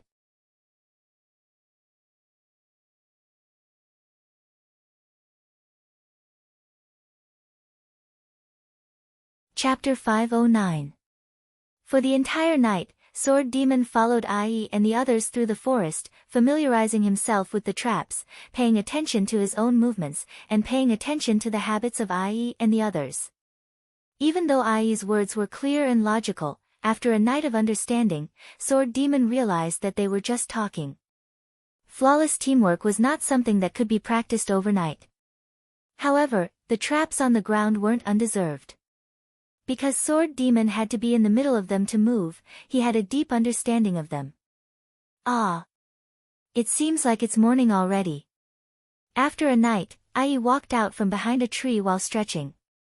The morning he was talking about was the morning in real life. For all-nighters like them, the time others woke up was usually the time they got off work. Sword Demon was also a member of this clan. He looked at the time and felt that it was about time to go offline. Everyone came out of hiding and started to organize their night's harvest. Although it was called training, it wasn't as simple as setting up traps in the forest. In fact, everyone just added some complicated tricks to the process of killing monsters and leveling up. After a night, there were still quite a few scattered harvests. However, for a top-tier expert like Sword Demon, the efficiency of this night's leveling was quite average. Moreover, Sword Demon didn't come here to level. It was a pity that Broken Arrow didn't show up again that night. From the mouths of IE and the others, he could only see their admiration for Broken Arrow. As a result, it seemed that Gu Fei's deduction was more and more reliable. However, for Sword Demon, who had been immersed in the game for too long, he still felt that Gu Fei's avant-garde thinking was a bit inconceivable. Sha, aren't you going to go offline? IE and the others had finished packing up and came over to greet Sword Demon. Yes. Put away your clothes. Don't wipe your face. Just cover it up. It'll be maintained when you go offline, IE told Sword Demon. I know. Sword Demon nodded. How could Sword Demon not understand these basic settings? The group left the forest together. After staying in the dark forest for nearly 10 hours, the Sword Demon felt that the sunlight was particularly dazzling. As for IE and the others, they were clearly used to this kind of situation. They skillfully covered their eyes with their hands and continued chatting as if nothing had happened. The Sword Demon imitated them and looked around again. The edge of the forest was really lively at this time, and everyone looked the same. They put their hands on their eyes and hurried along like Goku. The Forest Shade players were already used to it, but Sword Demon, a foreigner, really found it funny. Together with IE and the others, I headed to the resurrection point. After agreeing on a time to meet up, everyone logged off together. In the evening, Gu Fei always came online in the evening, and at this time, Sword Demon had already been in the forest with IE's group for a few hours. Ordinary leveling efficiency was meaningless to Sword Demon. More importantly, he could no longer get any information about the water-breaking arrow. Of course, Sword Demon couldn't be comfortable. But the honest Sword Demon played his role as White Sand so faithfully. What made him depressed was Gu Fei, who played the role of Rice Soup. As an actor, this guy didn't think about how to play his role well. Instead, he directly replaced the role with his own style. This was a bit too free and easy. Since he went offline last night, he hadn't shown up since. IE and the others weren't suspicious, but they already had a lot of opinions. In their opinion, since this comrade Rice Soup was an office worker, he shouldn't be assigned with them who could stay up all night. With so much time to get used to each other, wouldn't he be a burden to everyone when the time came? When will Rice Soup be served? IE and the others had repeatedly asked this question countless times. It should be soon. It should be served then. Strange, why hasn't it been served yet? Sword Demon laughed and covered for Gu Fei. Finally, Gu Fei came online, but before he could send a message urging him to come over, he received a message from Gu Fei. How is it? Did you find out anything? After you went offline, I haven't seen the water-breaking arrow again. Sword Demon replied helplessly. Oh, then what about other people? For example, those kids. Gu Fei said. They have great respect for the water-breaking arrow. In addition, I've seen the traps designed by the water-breaking arrow. They really do have some skill. Sword Demon said. Then it seems that we still don't have an answer about whether or not we can cut the water-breaking arrow today. Gu Fei said. This is indeed a problem that requires further research, the Sword Demon replied. You're online for a long time every day, right? You haven't found anything after so long. What are you doing? Are you going to play with those kids? Gu Fei said. To be honest. Yes. What's worse is that I'm playing with them now. Sword Demon said in pain. Why don't you join a Water-Deep guild? Gu Fei said. Okay, I won't joke around anymore. Regarding the water-breaking arrow, I don't think I can get anything useful from these people. If I want to understand him, I can only approach him personally. Sword Demon said. Okay, find him, follow him, and see what he's busy with. Gu Fei said. Follow him? Sword Demon felt it was a bit wretched. What else can I do? Walk in front of him and ask, hey, brother, are you a good person or a bad person? Is that so? Gu Fei said. Following this person should be difficult, right? Will he be like you and be able to feel murderous intent? Sword Demon said. It won't be a problem if the distance is a bit further. Gu Fei said. How far?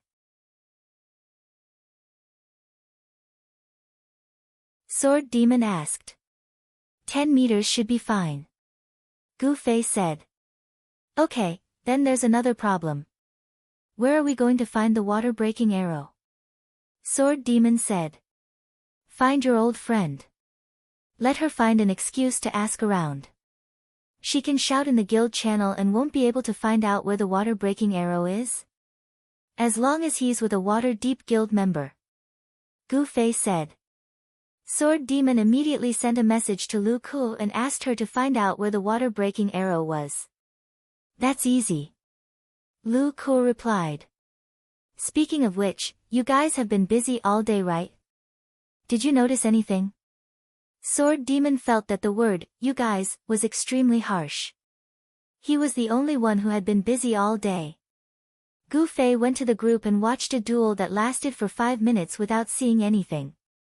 Then after showing off a bit, he floated away, leaving him alone with a group of little brats until now.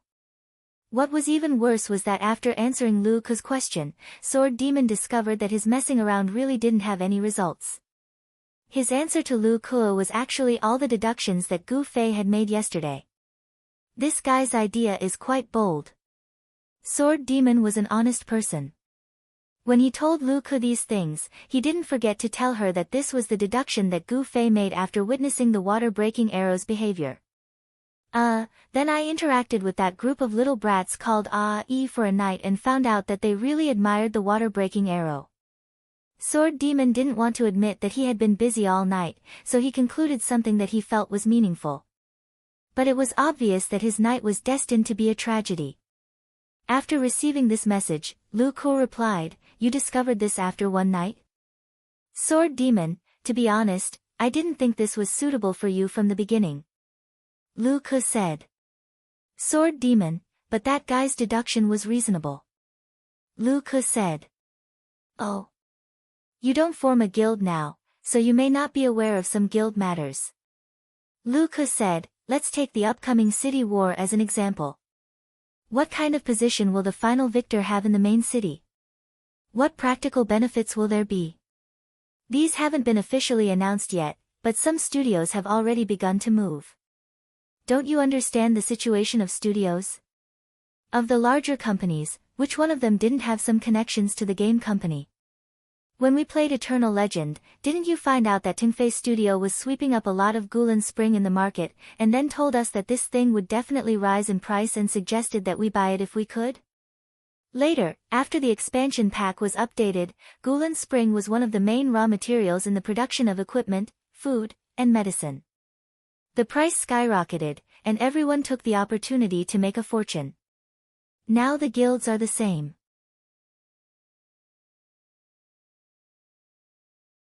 In the past, the studio operated a guild, but it was a commodity that was sold to others whenever there was a chance. Now they seem to have the idea of forming their own guilds. I think it's because of this city war. The winner of this city war, even if there aren't many vested interests, will definitely have the follow-up benefits of sustainable development. You have learned a lot. Sword Demon listened and was a little speechless. Our guild is now the most powerful in Shady Forest City. It can be said that we are the biggest obstacle for them to win the city war. If the studio is meddling, I won't be surprised by any means, Lu Ku said. Your current thoughts are quite intense, I need to digest them. I think we should meet up. You and Qianli talk together, your views are more similar, Sword Demon said. Hey, don't tell me you've really become so slow. This game really isn't the same as before, Lu Ku said. I know, I've gradually felt the same recently. I won't send it for now, tell us a place to meet and talk. Sword Demon replied and told A-E and the others that he had something to do and had to leave. Then he informed Gu Fei to prepare to meet up with Lu Ku. What, Boss Lu has new instructions? Gu Fei smiled.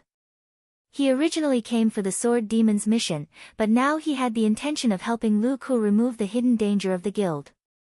She agrees with your deduction, Sword Demon said. Really? What does she think? Gu Fei asked. You'll know in a moment. In a thatched hut in the city. A woman and two men sneaked in one after another. It was Lu Ku, Gu Fei, and Sword Demon. This thatched hut was also Lu Ku's private property. Talking in such a place was undoubtedly as safe as sending messages. You're tuning into the Blissful Bookshelf YouTube channel. We're so grateful for your support and don't forget to subscribe to join us on this incredible journey through captivating stories. Your generosity through donations truly makes a world of difference, as it's the primary source of revenue that allows me to expand and enhance this channel for you. Thank you from the bottom of my heart for being a part of this adventure.